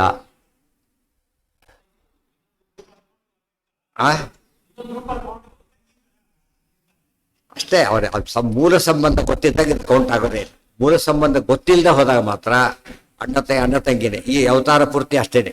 ದೇವ್ರಿಗೆ ಹಾಗಿಲ್ಲ. ಶ್ರೀರ್ಭೂರ್ ದುರ್ಗೇತಿ ಯಾ ಭಿನ್ನ ಮಹಾಮಾಯಾತ್. ನೋಡಿ, ಸುಮ್ಮನೆ ನಾವು ಗೀತಾ ಭಾಷೆ ಓದಿಲ್ಲ ಅಂತ ತಿಳ್ಕೊಂಬೇಡ. ಈ ಪಾಯಿಂಟ್ ಕ್ಲಿಯರ್ ಆಗೋದೇ ಇಲ್ಲ. ಅನಂತ ಬ್ರಹ್ಮಾದಿಗಳಿಗಿಂತ ಅನಂತ ಪಟ್ಟು ಜಾಸ್ತಿ ಇದ್ದಾರೆ ಎಂಬ ಅಂಶ ಗೊತ್ತಾ? ಇಲ್ಲಿನೇ ಬೇರೆ ಕಡೆ ಇಲ್ಲ. ಸೊ ಸ್ವರೂಪದಲ್ಲಿ ಯಾವ್ದು ಮಿಸ್ ಮಾಡಿಕೊಂಡ್ರೆ ಏನಾಗುತ್ತೆ? ಇವತ್ತು ಜಾಂಗೀರು ಎಲ್ಲ ಜಿಲೇಬಿ ಎಲ್ಲ ಒಂದೇ ರೀತಿ ಇರುತ್ತೆ. 8 ಎಲ್ಲ ಸ್ವೀಟ್ ಆದರೂ ಕೂಡ ಒಂದು ಸ್ವೀಟ್ ಮಿಸ್ ಆದರೂ ಕೂಡ ಏನಾಗುತ್ತೆ? ಒಂದು ಹಾಕಿಲ್ಲ, ಲೋಪ ಬರುತ್ತೆ. ಅಲ್ಲಿ ಲೋಪ, ಇಲ್ಲಿ ಮಾತ್ರ ಬಿಡೋದಿಲ್ಲ. ಎಲ್ಲ ಲೋಪ ಆದ್ರೆ ಯೋಚನೆ ಇಲ್ಲ. ಸರೋವರದಲ್ಲಿ ಎಲ್ಲ ಲೋಪ, ಎಲ್ಲ ಲೋಪ. ಅದೇ ಪಂಡಿತರಲ್ಲೇ ಹಣೆವಾರ ಹಾಗಾಗತ್ತೆ, ಸಾಮಾನ್ಯರಿಗೆಲ್ಲ ಎಲ್ಲವೇ ಎಲ್ಲ ಬರೋದಿಲ್ಲ ಅಂತೇಳಿ. ಎಲ್ಲ ಎಕ್ಸೆಪ್ಷನ್ ಇದೆ, ಆ ವಿಚಾರ ಬಿಟ್ಟುಬಿಡಿ. ಅದು ಅದೊಂದು ಔಟ್ಲುಕ್ ಇದೆ, ತಪ್ಪದು. ಆ ದೃಷ್ಟಿಯಲ್ಲಿ ಯಾವುದನ್ನು ಗೀತಾಭಾಷ್ಯ ಮಿಸ್ ಮಾಡ್ಕೋಬಾರ್ದಲ್ಲ, ಗೀತಾಭಾಷ್ಯದ ಯಾವ ಭಾಗನೂ ಮಿಸ್ ಮಾಡ್ಕೋಬಾರ್ದು. ಮತ್ತೆ ನಖಸ್ತುತಿ ಯಾವ ಭಾಗನೂ ಮಿಸ್ ಮಾಡ್ಕೋಬಾರ್ದು. ಪ್ರೆಷಸ್ ಅದು ಸುವರ್ಣ ಅಂದ್ರೆ ಎಷ್ಟು ರಾಶಿ ಇದ್ರೂ ಸುವರ್ಣನೇ. ಅನಂತ ಆಚಾರ್ಯರಂತ ಆ ಲೆವೆಲಲ್ಲಿ ನೋಡಿದರೆ ನಮ್ಗೆ ಸ್ವಾರಸ್ಯ ಗೊತ್ತಾಗುತ್ತೆ. ಅನಂತ ಬ್ರಹ್ಮ ರುದ್ರಾದೇಹಿ ನಾಶ್ಯ ಶಕ್ತಿ ಕಲಾಪಿಹಿ. ಶಕ್ತಿ ಎಷ್ಟು ಕಲಾ ಕೂಡ ಇಲ್ಲ. ಕಲಾ ಅಂದ್ರೇನು? ಫ್ರಾಕ್ಷನ್ ಅಂತ ಅರ್ಥ. ತೇಷಾಂ ಭಾವನೆ ಅವರು ಒಂದು ಅಂಶಕ್ಕೂ ಸಾಟಿ ಅಲ್ಲ ಅಂತ ಹೇಳೋ ಪದ್ಧತಿ ಇದೆ. ಮತ್ತೆ ಅವ್ರ ಮೊಣಕಾಲಿಗೂ ಬರೋದಿಲ್ಲ, ಹೇಗೆಲ್ಲ ಮತ್ತೆ ಪಾದಕ್ಕೂ ಬರೋದಿಲ್ಲ ಹೇಳ್ತಾರಲ್ಲ ಹಾಗೆ. ತೇಷಾಂ ದುರತ್ಯಯ ಪೇಷ ವಿನಾ ವಿಷ್ಣು ಪ್ರಸಾದತಃ ಇತಿ ವ್ಯಾಸಯೋಗಿ. ಆದ್ದರಿಂದ ಅವ್ರ ಶಕ್ತಿ ನ್ಯಾಚುರಲಿ ಅಷ್ಟು ದೊಡ್ಡದಿದೆ. ಆದರೆ ದೇವರ ಅನುಗ್ರಹದಿಂದ ಅದನ್ನು ಬೇಕಾದ ಯಾವಾಗಲೂ ತೋರಿಸೋದಿಲ್ಲ, ಇರೋದು ಮಾತ್ರ ಯಾವಾಗಲೂ ಇದ್ದೇ ಇದೆ ಅದಕ್ಕೆ. ನಹಿನ ಕಥಂಚಿತ್ ಅತ್ತೇತುಂ ಶಕ್ಯ. ಆದ್ದರಿಂದ ಇನ್ನು ಅವರ ಮೀರೋ ಶಕ್ತಿ ಇದೆಯಾ? ಈಗ ಬ್ರಹ್ಮಾದಿ ದೇವತೆಗಳ ಲೆವೆಲ್ ಅವರು ಕೂಡ ಇವರಿಗೆ ಪ್ರಾಣಗ್ರಹ ಹೇಳ್ತಾರೆ, ದಾಟಕ್ಕಾಗೋದು. ಎಷ್ಟೇ ಸಾಮರ್ಥ್ಯ ಇದ್ದರೂ ಕೂಡ ಅಧೀನದಲ್ಲಿದ್ದಾರೆ ಅಂದಮೇಲೆ ಈ ಬಹುತ್ವ ತಗೊಂಡು ಏನು ಮಾಡಬೇಕು ಅಂತ ಹೇಳ್ತಾರೆ. ತರ್ಹಿ ನಮ್ಮಲ್ಲೇ ಒಂದು ಕಾನ್ಸೆಪ್ಟ್ ಇದೆ ನೋಡಿ. ಸುಪ್ರೀಂ ಕೋರ್ಟ್ ಜಡ್ಜ್ ಸಿಂಗಲ್ ಒಬ್ಬನು ಹೇಳ್ತಾನೆ ಅಷ್ಟೇ. ಪ್ರಧಾನಮಂತ್ರಿಯಿಂದ ಹಿಡಿದು ಎಲ್ಲರಿಗೂ ಬೈಂಡಿಂಗ್ ಒಬ್ಬನು ಹೇಳ್ತಾನೆ ಅಷ್ಟೇ. ಎಷ್ಟೊತ್ತು ಬಂದಿಲ್ಲ ಅದೆಲ್ಲ ಕೂಡ ಒಬ್ಬನು ಹೇಳಿದ್ರು ಕೂಡ ಅಷ್ಟು ಬೆಲೆ ಇದೆ. ಈ ಮಟ್ಟಿಗೆ ಎಷ್ಟು ದೊಡ್ಡವರಾದ ಈಗ ನಾವು 150 ಕೋಟಿ ಜನಕ್ಕಿಂತ ದೊಡ್ಡವರು. ಈ 150 ಕೋಟಿ ಜನಕ್ಕಿಂತ ಎಲ್ಲ ಸರ್ಕಾರ ಸ್ಟೇಟ್ ಗೌರ್ಮೆಂಟ್ಗಳು ಈಗ ಅವ್ರು ಎಲ್ಲ ಗೌರ್ಮೆಂಟ್ ಮೀರಿ ಹೋಗ್ಬಿಡ್ತಾರೆ. ಅವ್ರ ವ್ಯಕ್ತಿ ಅಷ್ಟೇ, ಆ ಪವರ್ ಅಷ್ಟಿದೆ, ಆ ಪವರ್ ಎಷ್ಟು ಶಕ್ತಿ ಇದೆ. ಇದು ಅರ್ಥ ಮಾಡ್ಕೊಂಡ್ಬಿಟ್ರೆ ಬಹಳಷ್ಟು ಪವರ್ ಎಷ್ಟಿದೆ ಯೋಚನೆ ಮಾಡ್ತೀವಿ. ತರ್ಹಿ ನ ಕಥಂಚಿತ್ ಅತ್ತೇತುಂ ಶಕ್ಯತೆ. ಹಾಗಿದ್ರೆ ಇನ್ನೇನು ಬಿಡಿ, ಹೋಪ್ಲೆ ಅದ್ರ ಕೈಲಿ ಆಗೋದೇ ಇಲ್ಲ ತಿಳ್ಕೊಳ್ಳೋಕೆ ಹೋಗಬೇಡಿ. ಅನುಗ್ರಹ ಇದ್ರೆ ಆಗುತ್ತೆ, ಇದು ಪಾಯಿಂಟ್. ಅನುಗ್ರಹ ಇದ್ರೆ ಸಾಧ್ಯ. ಅದಕ್ಕೆ ಟೀಕಾರ ಅದಕ್ಕೆ ಒತ್ತು ಕೊಟ್ಟರು. ಪರಂ ಶ್ರೀಮತ್ ಪೂರ್ವ ಪ್ರಭೆ ಗುರು ಕಾರುಣ್ಯ ಸರಣಿಂ ಪ್ರಪನ್ನಾಹ. ನಾವು ದೊಡ್ಡವರಾಗಲಿಕ್ಕೆ ಇದೆಲ್ಲ ಸಾಲದು, ಏನು ಬೇಕು ಅದಕ್ಕೆ? ಅನುಗ್ರಹ ಬೇಕೇ ಬೇಕು ಅಂತೇಳಿ. ಇವತ್ತು ಇಬ್ಬರಲ್ಲಿ ಒಬ್ರು ಸೆಲೆಕ್ಟ್ ಮಾಡೋಕೆ ತಿಳ್ಕೊಂಡು ಇಬ್ಬರು ಸೆಲೆಕ್ಟ್ ಮಾಡೋಂಗಿಲ್ಲ. ಅವನಿಗೆ ಯಾರು ಬೇಟಿ ಡಿಪೆಂಡ್ ಆಯ್ತದೆ? ಈಗ ಕಮಿಟಿ ಇದೆ, ಈಗ ಕಮಿಟಿ ಇಷ್ಟ. ಈಗ ಮತ್ತೆ ಕ್ವಶನ್ ಮಾಡೋಂಗಿಲ್ಲ. ಕಮಿಟಿ ಆದ್ದರಿಂದ ಅದು ಆಥರೈಸ್ಡ್ ಆದಾಗ ಅವ್ರ ಮಾತು ಒಪ್ಪಲೇಬೇಕು. ಇದು ಯಾರು ಏನು ಮಾಡೋಂಗಿಲ್ಲ. ಮಾಮೇವ ಇತಿ ಅನ್ಯತ್ ಸರ್ವಂ ಪರಿತ್ಯಜ್ಯ ಮಾಮೇವ ಯೇ ಪ್ರಪದ್ಯತೆ. ಇದು ಸ್ವಾರಸ್ಯ. ನನ್ನನ್ನೇ ಯಾರು ಆಶ್ರಯಿಸ್ತಾರಂದ್ರೆ ಬಿಡಿ, ಆಶ್ರಯಿಸ್ಬಿಟ್ರಲ್ಲ, ಎಲ್ಲದನ್ನು ಬಿಟ್ಟು ಬರ್ಬೇಕಲ್ಲ. ಆಶ್ಚರ್ಯ. ಒಂದು ಕೆಲಸ ಸೇರಿದ ತಕ್ಷಣ ಮೊದಲಿನ ಕೆಲಸ ಏನು ಮಾಡ್ಬೇಕು? ಅವನು ರಿಲೀವ್ ಆಗಿ ಬರ್ಬೇಕು ಅಲ್ಲಿಂದ. 2 ಕೆಲಸ ಇಟ್ಕೊತೀನಿ ಅಂತ ಹೇಳಕ್ ಬರೋದಿಲ್ಲ. ನಾವೇನು ಮಾಡಿ ದೇವರೂ ಬೇಕು ನಮ್ಗೆ ಎರಡೂ ಬೇಕು ಅಂತ ತಿಳ್ಕೊಂಡ್ರೆ ಬರೋದಿಲ್ಲ. ಬಿಟ್ಟು ಬರ್ಬೇಕು. ಬಿಟ್ಟು ಬರೋದು ಅಂದ್ರೇನು? ಬಿಟ್ಟು ಓಡಿ ಹೋಗೋದಲ್ಲ, ಅಭಿಮಾನ ಬಿಟ್ಟಿರ್ಬೇಕೆ ಹೊರತು ಬೇರೆ ಅಲ್ಲ. ಗುರುವಾದಿ ವಂದನಂಚ ಮಯ್ಯೇವ ಸಮರ್ಪಯಂತಿ. ಟ್ರಾನ್ಸ್ಫರ್ ಇರ್ತಾರೆ ಗೌರ್ಮೆಂಟ್ ಸರ್ವೆಂಟ್, ಸೊ ಇಲ್ಲಿಂದ ಬೇರೆ ಟ್ರಾನ್ಸ್ಫರ್ ಆಗ್ತಾರೆ. ಅವಾಗ ಏನು ಮಾಡ್ಬೇಕು? ಅವರಿಗೆ ಏನು ಮಾಡೋಂಗಿಲ್ಲ, ಹೋಗ್ತಿರ್ಬೇಕಷ್ಟೆ. ಅಭಿಮಾನ ಏನು ಇಷ್ಟು ಬೇಕಾದ್ರೆ ಇರಲಿ, ಈಗಲ್ಲ, ಮುಗಿತು, ಕತೆ ಮುಗೀತು. ಕೆಲವು ಸತ್ಯ ಟ್ರಾನ್ಸ್ಫರ್ ಅನ್ವಾಂಟೆಡ್ ಪ್ಲೇಸ್ಗೆ ಜಾವಾನ್ವಾಗ ಆಗ್ತದೆ ಹೇಳ್ದೆ ಹೋದಾಗ. ಬೇಕಾದ ಜಾಗ ಇನ್ನೂ ಖುಷಿ ಆಯ್ತು ಅವ್ರಿಗೆ. ಬೇಕಾದ ಜಾಗಕ್ಕೆ ಹೋಗ್ಬಿಟ್ರೆ ಬೇಗ ರಿವ್ಯೂ ಮಾಡಿ ಅಂತ. ಇದಕ್ಕೆ ಸ್ವಲ್ಪ ಟೈಮ್ ತಗೋತಾರೆ. ಬೇಗ ಇವತ್ತೇ ಮಾಡಬೇಡಿ, ಮತ್ತೆ ಬೇರೆ ಕ್ಯಾನ್ಸಲ್ ಆದರೆ ಕಷ್ಟ ಅಂತ ಇವತ್ತು ತಕ್ಷಣ ರಿಪೋರ್ಟ್ ಮಾಡಿ. ಸಾಮಾನ್ಯ ಜಾಯ್ನಿಂಗ್ ಟೈಮ್ 10 days ಇರುತ್ತೆ. ಆಮೇಲೆ ಮಾಡ್ಕೊಳ್ಳಲ್ಲ ಅದನ್ನು. ಮತ್ತೆ ಏನಾದ್ರು ಬಜೆಟ್ ಆದರೆ ಕಷ್ಟ ಆಗಿಬಿಟ್ಟು ರಿಪೋರ್ಟ್ ಮಾಡ್ಕೊಬಿಟ್ಟು ರಿಪೋರ್ಟ್ ಮಾಡ್ಕೊಂಡ್ಮೇಲೆ ತೆಗೆಯೋದು ಸುಲಭ ಅಲ್ಲ. ಅರ್ಥ ಆಯ್ತಾ? ಇದೆಲ್ಲ ಯಾತಕ್ಕೆ ಹೇಳ್ತಿರೋದು? ಟ್ರಾನ್ಸ್ಫರ್ ಆದಾಗ ಎಷ್ಟೇ ವರ್ಷ ನಾವು ಅಲ್ಲಿ ಇದ್ದರೂ ಕೂಡ, ಎಷ್ಟೇ ಸಂಬಂಧ ಬೆಳೆದಿದ್ದರೂ ಕೂಡ ಆ ಕ್ಷಣಕ್ಕೆ ಏನು ಮಾಡ್ಬೇಕು? ನಾವೀಗ ಬಿಟ್ಟು ಹೋಗ್ಬೇಕು. ಅದೇ ರೀತಿಯೇ ದೇಹದಿಂದ ದೇಹಕ್ಕೆ ಹೋಗ್ಬೇಕಾದ್ರೆ ಅಭಿಮಾನ ಬಿಟ್ಟು ಹೋಗ್ಬೇಕು. ಮತ್ತು ಅಲ್ಲಿರ್ಬೇಕಾದ್ರೆ ಹೇಗಿರ್ಬೇಕು? ಅವನು ನಾನಿಲ್ಲಿ ಶಾಶ್ವತ ಅನ್ನೋ ಭಾವನೆ ಇಟ್ಕೋಬಾರ್ದು. ಗೌರ್ಮೆಂಟ್ ಸರ್ವೆಂಟ್ ಹೇಗೆ ಒಂದು ಕಡೆ ಶಾಶ್ವತ ಇರ್ಲಿಕ್ಕೆ ಸಾಧ್ಯ ಇಲ್ವೋ, ಎನಿ ಟೈಮ್ ಬೈ ಚಾನ್ಸ್ ಜಾಸ್ತಿ ಇರ್ಬೋದು, ತಪ್ಪಲ್ಲ. ಬಟ್ ಇದ್ದೇ ಇರ್ತಾನೆ ನಿಯಮ ಇಲ್ಲ. ಆ ಎಚ್ಚರ ಇದ್ದೇ ಬದುಕಬೇಕು ಎಲ್ಲರೂ ಕೂಡ, ಹೊರತು ತಂದೆ ಅಂತ ತಿಳ್ಕೊಳಕ್ಕೆ ಹೋಗ್ಬಾರ್ದು. ತರ್ಹಿ ನ ಕಥಂಚಿತ್ ಅತ್ತೇತುಂ ಶಕ್ಯತೆ ಇತ್ಯತಃ ಅನ್ಯತ್ ಸರ್ವಂ ಪರಿತ್ಯಜ್ಯ ಮಾಮೇವ ಯೇ ಪ್ರಪದ್ಯಂತೆ. ಅದಕ್ಕೆ ಅರ್ಥ ತದಲಂ ಬಹುಲೋಕ ವಿಚಿಂತನೆಯ ಸರ್ವಂ ಪರಿತ್ಯಜ್ಯ ಮಾಮೇವ ಯೇ ಪ್ರಪದ್ಯಂತೆ ಪ್ರವಣಂ ಕುರು ಮಾನಸ ಭೀಷಪತಿ. ಸ್ತೋತ್ರ ಮಾತ್ರ ಅದಕ್ಕೆ ಅರ್ಥ. ಗುರುವಾದಿ ವಂದನಂಚ ಮಯ್ಯೇವ ಸಮರ್ಪಯಂತೆ. ಹಾಗೆ ಉಳಿದ ದೇವತೆಗಳನ್ನು ಬಿಟ್ಟು ಬಿಡ್ಬೇಕಾ? ಗುರುಗಳನ್ನ ಬಿಟ್ಟು ಬಿಡ್ಬೇಕಾದ್ರೆ ಬಿಡಬಾರದು. ದೇವರ ಅಧೀನ ಅಂತ ತಿಳ್ಕೊಂಡು ಅವರಲ್ಲಿ ಸನ್ನಿಧಾನ ಅಂತ ತಿಳ್ಕೊಂಡು ಮಾತು ಕೇಳಬೇಕೆ ಹೊರತು ಅಲ್ಟಿಮೇಟ್ ದೇವರೇ ಎಚ್ಚರ ಇರಬೇಕು. ಗುರುವಾದಿ ಯಾತಕ್ಕೆ ಹೇಳಿದ್ರು ಅಂದರೆ ಆಚಾರ್ಯ ದೇವೋ ಭವ, ಮಾತೃದೇವೋ ಭವ, ಪಿತೃದೇವೋ ಭವ, ಇದನ್ಯಾವುದು ಬಿಡ ಹಾಗಿಲ್ಲ. ಆದರೆ ಅವ್ರ ಫೈನಲ್ ಅಲ್ಲ, ಮುಖ್ಯ ಫೈನಲ್ ದೇವರೇನೆ. ಸಯೇವಚ ತತ್ರ ಸ್ಥಿತ್ವ ಗುರುವಾದಿರ್ಭವತಿ ಇತ್ಯಾದಿ ಪಶ್ಯಂತಿ. ಅವರಲ್ಲಿ ಸನ್ನಿಧಾನ ಇಟ್ಟುಬಿಟ್ಟು ನೆಲೆಸಿದ್ದು ಗುರುವಾದಿಗಳಾಗಿ ನಡ್ಕೋತಾರಾದ್ರಿಂದ ಅನುಸಂಧಾನ ಇರಬೇಕು. ಆಚಾರ್ಯ ಪ್ರತ್ಯೇಕ ಈ ತೈತರಿಯಕ್ಕೆ ಬರಿಬೇಕಾದ್ರೆ ಇದಕ್ಕೆಲ್ಲ ಅರ್ಥ ಬರೀಲಿಲ್ಲ. ಯಾವುದಕ್ಕೆ ಮಾತೃದೇವೋ ಭವ ಕೆಲವು ಎಲ್ಲದಕ್ಕೂ ಬರೋದಿಲ್ಲ, ಇದರಲ್ಲಿ ಬರೆದು ಬಿಡ್ತಾನೆ. ಅದು ಸೇರಿಸ್ಕೊಂಡ್ಬಿಟ್ರೆ ಕರೆಕ್ಟ್ ಅರ್ಥ ಆಗುತ್ತೆ. ಸೊ ಆಚಾರ್ಯರು ಎಲ್ಲದನ್ನು ಓದಲೇಬೇಕು ಅಂತ ಹೇಳಿ ಏನು ಮಾಡಿದ್ದಾರೆ, ಅಪೇಕ್ಷೆ ಪಡ್ತಾ ನಿರೀಕ್ಷೆ ಮಾಡ್ತಾರಾದ್ರಿಂದ ಒಂದೇ ಸಾಕು ಅಂತ ಆಚಾರ್ಯ ಹೇಳಕ್ ಹೊರಟಿಲ್ಲ.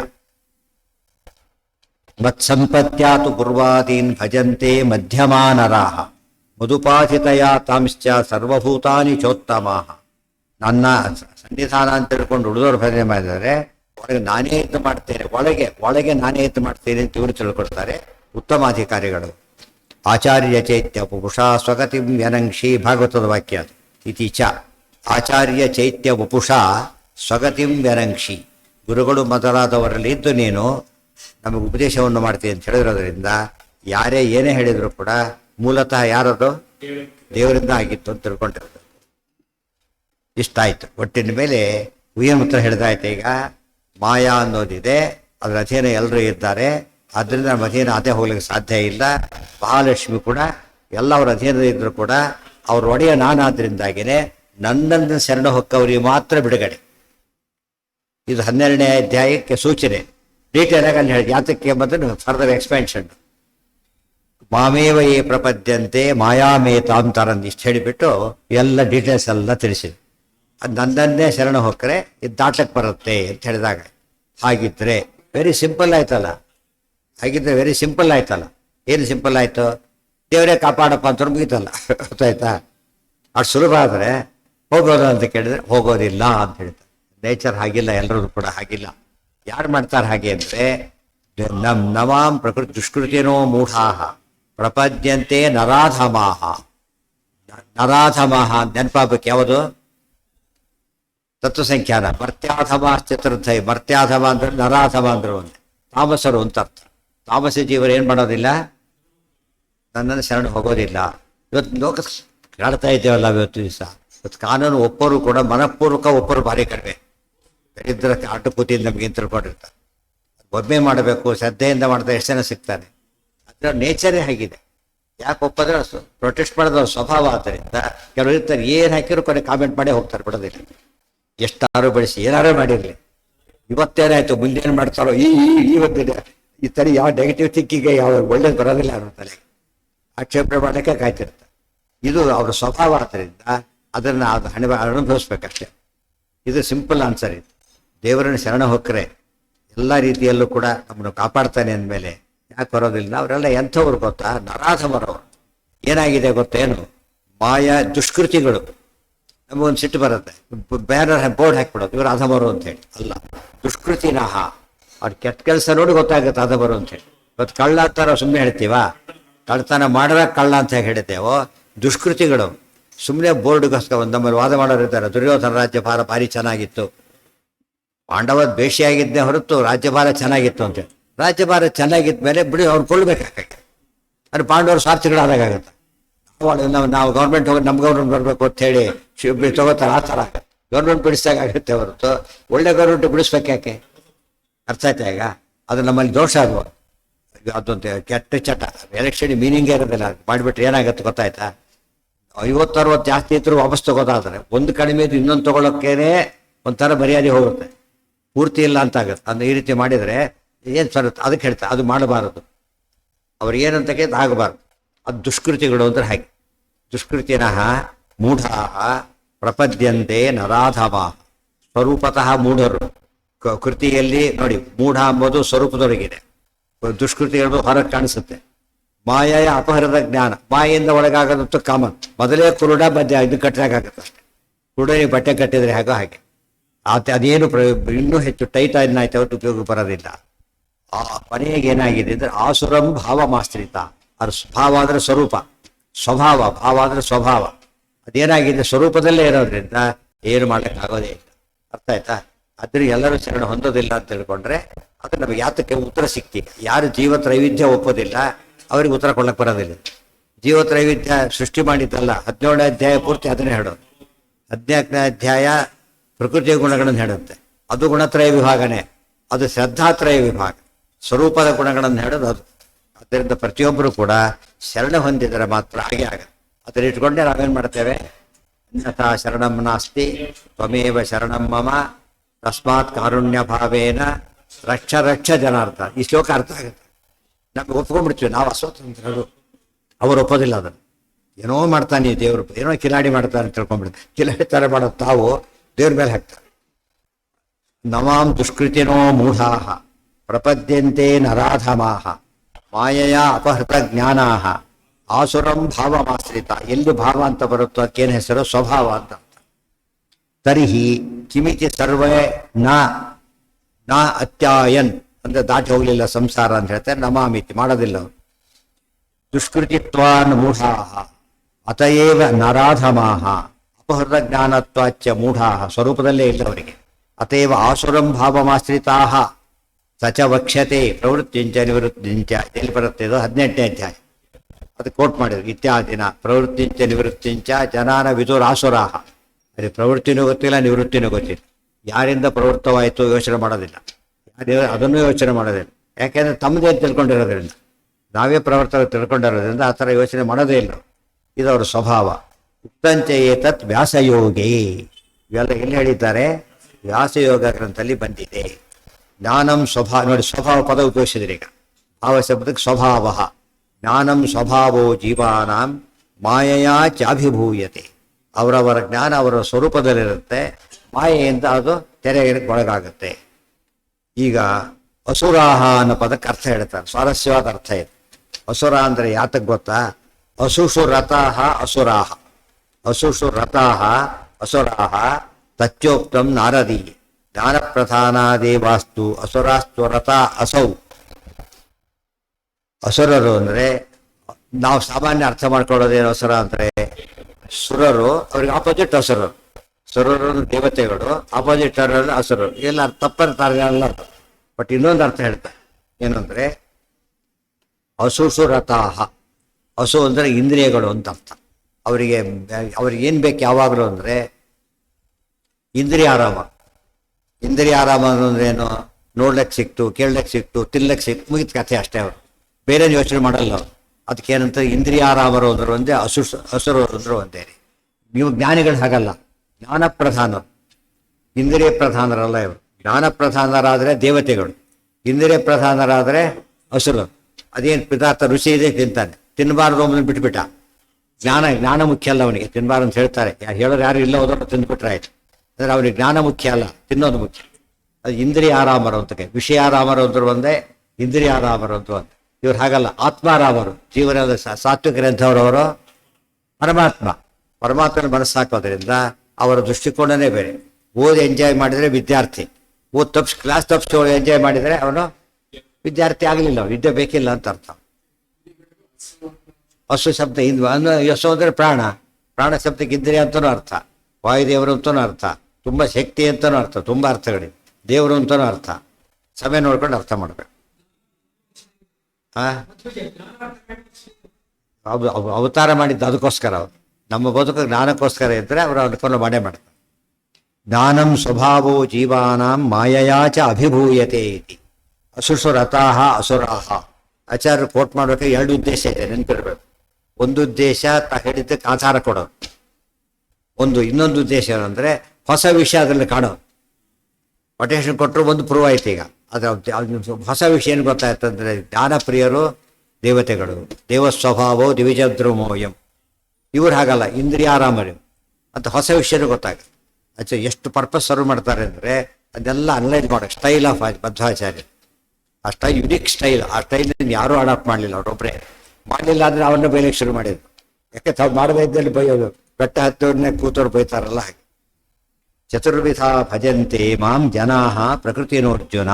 ಇದಿಷ್ಟು ಅಸುರ ಸಂಪತ್ತು ಮುಗೀತೀಗ. ಮಹಾತ್ಮನ ಬಗ್ಗೆ ಎಲ್ಲಿ ಹೇಳಿದ್ರು? ಮಾಂತು ಯೇ ಪ್ರಪದ್ಯಂತೆ, ಅದು ಮಹಾತ್ಮರ ಲಕ್ಷಣ. ಯಾರು ಪ್ರಬದ್ಧನಾಗೋದಿಲ್ಲ ಅವರೆಲ್ಲ ಅಸುರರು ಅಂತ. ಈಗ ಇವರೆಲ್ಲೂ ಕೂಡ ಹಾಗಿದ್ರೆ ಎಲ್ಲರೂ ಒಟ್ಟಿಗೆ ಮುಕ್ತರಾಗಲಿಲ್ಲ ಅಂತ ಪ್ರಶ್ನೆ ನಮ್ಮಲ್ಲಿ. ಈಗ ಅವರಂತೂ ಮುಕ್ತರಾಗಲಿಲ್ಲ ಅಂತ ಆಯ್ತು. ಈಗ ನಾವು ಒಟ್ಟಿಗೆ ಆಗೋದಿಲ್ಲ ಅಂದರೆ ಭಕ್ತರು 4 ವಿಧ ಇದ್ದಾರೆ. ಚತುರ್ವಿಧ ಭಜಂತೆ ಮಾಂ ಜನಾಹ ಸುಕೃತಿನೋ ಅರ್ಜುನ. ನೋಡಿ, ಅವರಿಗೆ ದುಷ್ಕೃತಿನ, ಇದು ಸುಕೃತಿನ ಅಂತ ಹೇಳಿ. ಒಳ್ಳೆ ಒಬ್ಬರು ಯಾರನ್ನೋ ಬೀಡಿಸೋಣ, ಇನ್ನೊಬ್ಬರು ಎತ್ತಿ ಕೂಡಿಸ್ದ. ಅದು ದುಷ್ಕಾರ್ಯ, ಅದು ಸುಕೃತಿ. ಇದು ಯಾಕೆ ಉಪಕಾರ ಮಾಡ್ತಿದ್ದಾರೆ. ಅವನು ಸುಮ್ಮನೆ ಹೋಗೋನು ಹೋಗ್ತಾನೆ, ಬೀಳಿಸಿ ಕಿತ್ಕೊಂಡು ಮೇಲೆ ಹೋಗ್ತಾನೆ ಜೊತೆಗೆ. ಇವನು ಎರಡೆರಡು ಇವತ್ತು ಆ ಚಟ ಇದೆ ತುಂಬ ಜನಕ್ಕೆ. ಹೋಗ್ತಿರುತ್ತೆ, ಇನ್ನೂ ಹೋಗ್ತಿರುತ್ತೆ, ಈ ತಳ್ಳಿ ಹೋಗ್ಬಿಡೋದು. ಎಷ್ಟೋ ಜನ ಮಾಹಿತಿ ಮಾಡಿ ಪಾಪ ಅವರು ಬಿದ್ದು ಕಲ್ಕಾಲ್ ಬಿಡ್ಕೊಂಡಿದ್ದ. ಆಮೇಲೆ ಅವ್ರು ಖುಷಿ ಪಟ್ಕೊಂಡು ಟಾಟಾ ಮಾಡಿ ಹೋಗ್ತಾರೆ. ಮತ್ತೆ ಏನಂತಾರೆ ಇದೆಲ್ಲ ದುಷ್ಕಾರ್ಯ, ಪರಮ ದುಷ್ಕೃತಿಗಳು, ಉಗ್ರ ಲೋಕಲ್ ಟೆರರಿಸ್ಟ್. ಇವರೆಲ್ಲ ಲೋಕಲ್ ಟೆರರಿಸ್ಟ್ ಆಗಿರುತ್ತೆ. ಮನೆಯಲ್ಲೇ ಟೆರರಿಸ್ಟ್ ಇರ್ಬೋದಲ್ಲ, ಪೂಜೆ ವಿಘ್ನ ಮಾಡಿದ ಮನೆಯಲ್ಲಿ ಟೆರರಿಸ್ಟ್. ಅವು ಹೌಸ್ ಟೆರರಿಸ್ಟ್ಗಳು, ಲೋಕಲ್ ಟೆರರಿಸ್ಟ್ಗಳು, ಇಂಟರ್ನ್ಯಾಷನಲ್ ಟೆರರಿಸ್ಟ್ಗಳು, ಬೇರೆ ಯೂನಿವರ್ಸಲ್ ಟೆರರಿಸ್ಟ್ಗಳು ಇರ್ತಾರೆ. ಜ್ಞಾನ ಪ್ರಧಾನ ದೇವಾಸ್ತು ಅಸುರಾಸ್ತು ರಥಾ ಅಸೌ ಇತಿ ಚತುರ್ವಿಧಾ ಭಜಂತೆ ಮಾಂ ಜನಾ ಸುಕೃತೇನೋರ್ಜುನ. ಆರ್ತೋ ಇದೆಯಾ ಇದಕ್ಕೆ? ತೇಷಾಂ ಆರ್ತೋ ಜಿಜ್ಞಾಸುರಾರ್ಥಾರ್ಥಿ ಜ್ಞಾನಿ ಚ ಭರತರ್ಷಭ. ಅರ್ಜುನ, 4 ವಿಧ ಜೀವರಿದ್ದಾರೆ. ಯಾರಲ್ಲಿ? ಭಕ್ತರಲ್ಲಿ 4 ವಿಧ ಭಕ್ತರು. ಭಜಂತೆ ಮಾಂ. ನಾವೇನು ಅನ್ಕೊಂಡ್ಬಿಡ್ತೀವಿ, ಈಗ ವಾಯುದೇವರು ಅಂತ ನಾವು ಹೋಗ್ತಾರೆ, ಕೊಲಿಗಿಸ್ ನಾವು ಅಂತ ತಿಳ್ಕೊಳ್ಳೋ ಹಾಕೋಬಾರ್ದು. ಅವರೆಲ್ಲಿ ನಾವೆಲ್ಲಿ? ಚತುರ್ವಿಧ ಭಕ್ತರಿರ್ತಾರೆ. ಸಾಮಾನ್ಯವಾಗಿ ಕ್ಲಾಸ್ಗಳಲ್ಲಿ ಫಸ್ಟ್ ರ್ಯಾಂಕ್ ಹುಡುಗ ಇರ್ತಾನೆ ಅಂತ ತಿಳ್ಕೊಂಡು ಜಸ್ಟ್ ಪಾಸ್ ಇರ್ತಾನೆ. ನೋಡೋದಕ್ಕೆ ಇಬ್ರು ಒಂದು ಕಾಮನ್ ಸ್ಟೂಡೆಂಟ್ಸ್. ಬಟ್ ಇವ್ರು ಹಾಗೆ ನೋಡಲ್ಲ. ಅವನ್ನ ಹೇಗೆ ನೋಡ್ತಾನೆ? ಭಾರಿ ಬುದ್ಧಿವಂತಾನೇ ನೋಡ್ತಾನೆ. ಅವ್ನು ನೋಡ್ಬೇಕಾದ್ರೆ ವ್ಯತ್ಯಾಸನೇ ಕಾಣಿಸ್ತಾರೆ. ಆ ಕಾಲಕ್ಕೆ ಜೊತೆ ಇದ್ದಾರೆ, ಹೌದು. ಆದ್ರೆ ಅವ್ನು ಮುಂದೆ ಭಾರಿ ಮುಂದೆ ಹೋಗ್ತಾನೆ ಅಂತ ಗೊತ್ತು ಅವ್ರಿಗೆ. ಜನರಲಿ ಅವನು ಏನಾಗ್ತಾನೆ, ಅವನ ಜೊತೆಗಿರೋ ನಾವು ಪುಣ್ಯ ಅನ್ಕೋತಾರೆ ಹೊರತು ಆಫ್ಟರ್ ಆಲ್ ನನ್ನ ಜೊತೆಗಿದ್ದಾರೆ ಮಾಡೋದು ಅನ್ಕೊಳ್ಳಲ್ಲ. ಅವ್ರು ಟೆಂಪರರಿ ಆಗಿರೋದು ಅಷ್ಟೇ. ಮುಂದೆ ಹೋಗ್ಬಿಡ್ತಾರೋ ಅವನಿಗೆ ಯೋಚನೆ ಮಾಡ್ಲಿಕ್ಕೆ ಹೋಗೋದಷ್ಟು ಮೇಲೆ ಹೋಗ್ಬಿಡ್ತಾನೆ. ಆದ್ದರಿಂದ ನಾವು ಆ ಭಾವನೆ ಇಟ್ಕೊಂಡ್ರೆ ಸರಿ. ದೊಡ್ಡವರನ್ನ ನಾವು ಜೊತೆಗಿದ್ದು ಕೆಲವರು ಇರ್ತಾರೆ, ಅವರು ನಾನು ಕ್ಲಾಸ್ಮೇಟ್ಸ್ ಅಂತ ಹೇಳೋದು ದೊಡ್ಡವ್ರ ಜೊತೆಗೆ. ಅಂದ್ರೆ ಅದರಿಂದ ಆಫ್ಟರ್ ಆಲ್ ಅಂತ ಅದು ಆ ಲೆಕ್ಕದಲ್ಲಿ ಸುಮ್ಮನೆ ಕ್ಲಾಸ್ಮೇಟ್ಸ್ ಹೇಳಿ ತಪ್ಪಲ್ಲ. ಆಫ್ಟರ್ ಆಲ್ ಅವ್ರೇನು ಮಹಾ ಅಂತೇಳಿ ಹಾಗೆಲ್ಲ ಹೇಳಬಾರದು. ಆರ್ತೋ ಜಿಜ್ಞಾಸು. ಮೊದಲನೇವನು ಯಾರಪ್ಪ ಅಂದ್ರೆ ಆರ್ತಃ, ಎರಡನೇವರು ಯಾರು? ಜಿಜ್ಞಾಸುವು, ಮೂರನೇವನು ಅರ್ಥಾರ್ಥಿ, ನಾಲ್ಕನೇವನು ಜ್ಞಾನಿ. ಎಷ್ಟು ವ್ಯತ್ಯಾಸ ಇದೆ 4. ಇದ್ರಲ್ಲಿ ಮತ್ತೆ ಸಬ್ ಡಿವಿಷನ್ಸ್, ಆರ್ಥ, ಪರಮಾರ್ಥ, ಮತ್ತೆ ಆ ಥರ ವೆರೈಟಿಗಳಿರುತ್ತೆ. ಜ್ಞಾನಿಗಳಲ್ಲಿ ಎಷ್ಟು ವೆರೈಟಿ, ದೇವತೆಗಳಿಗೆ ಜ್ಞಾನಿಗಳೇ, ಆದರೆ ಅವರಲ್ಲಿ ಎಷ್ಟು ತಾರತಮ್ಯ ಇದೆ. ಮತ್ತೆ ಅದರಿಂದ ಅವರಲ್ಲೂ ಕೂಡ ಹಾಗೆ ಇದೆ. ಈ ಫಸ್ಟ್ ಕ್ಲಾಸ್ ಅಂದ ಮಾತ್ರಕ್ಕೆ ಎಲ್ಲರೂ ಮಾರ್ಕ್ಸ್ ಒಂದೇ ಇರಲ್ಲ. ಫಸ್ಟ್ ಕ್ಲಾಸ್ನಲ್ಲಿ ಎಷ್ಟಿರಬೇಕು? ಮಿನಿಮಮ್ 60 ಇದ್ರೆ ಆಯಿತು. ಆದರೆ 100 ಫಸ್ಟ್ ಕ್ಲಾಸೇ. ಹೆಸರು ಬೇರೆ ಇಡ್ಬೋದು ಅಷ್ಟೇ ಹೊರತು ಅಷ್ಟು ವೆರೈಟಿ ಆಗಿರ್ತದೋ. ದೇವತೆಗಳ ಗುಂಪು ಒಂದು ಮಾತ್ರಕ್ಕೇನೆ ಎಲ್ಲ ಒಂದೇ ರೀತಿ ಇರಬೇಕಾಗಿಲ್ಲ. ತೇಷಾಂ ಜ್ಞಾನಿ ನಿತ್ಯಯುಕ್ತ ಆರ್ತೋ ಜಿಜ್ಞಾಸುರ ಅರ್ಥಾರ್ಥ. ಇಲ್ಲಿ ಅರ್ಥ ಅಂದ್ರೇನು ಅಂತ ಪ್ರಶ್ನೆ. ಅರ್ಥ ಅಂದ್ರೇನು? ಅಲ್ಲ, ಅರ್ಥ ಬೇರೆ, ಆರ್ಥ ಬೇರೆ.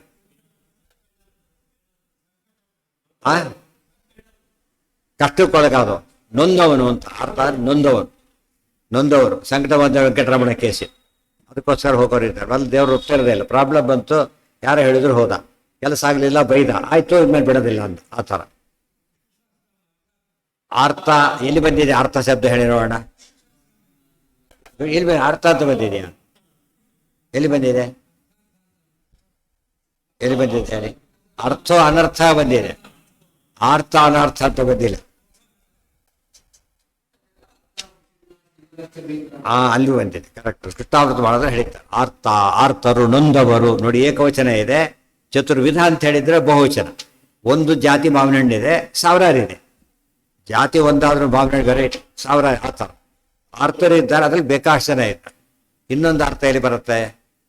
ಅಂತಃಸರಸ್ವರುಬಲೇನ ಪದೇ ಗೃಹೀತ ರಾಹೇಣ ಯೂಥಪತಿ ರಂಬುಜ ಹಸ್ತ ಆರ್ತಃ. ಯಾರ ಅರ್ಥ? ಆರ್ತರು ಯಾರಲ್ಲಿ? ಗಜೇಂದ್ರ. ಆರ್ತನಾಗಿ ನಾರಾಯಣ ಕೆಲವರು ಭಗವನ್ನ ಸ್ತೋತ್ರ ಮಾಡಿ ಅಲ್ಲಿ ಆರ್ತ. ಮತ್ತೆ ಇನ್ನು ಘೋರೇಶು ವ್ಯಾಧಿಷು ವರ್ತಮಾನ, ವ್ಯಾಧಿ 100 ರೋಗಗಳು, ಅವರೆಲ್ಲ ಆರ್ತ, ರೋಗಾರ್ಥ. ಎಲ್ಲಿ ಬಂದಿದೆ ಪದ? ರೋಗಾರ್ಥೋ ಮುಚ್ಚತೆ ರೋಗೈ, ರೋಗಾರ್ಥೋ ಮುಚ್ಚತೆ. ರೋಗದಿಂದ ಅರ್ಥ, ದಾರಿದ್ರ್ಯದಿಂದ ಅರ್ಥ, ಗೊತ್ತಾಯ್ತಾ? ಅನೇಕ ದೃಷ್ಟಿಯಿಂದ ಅರ್ಥರಾಗಿರ್ತ.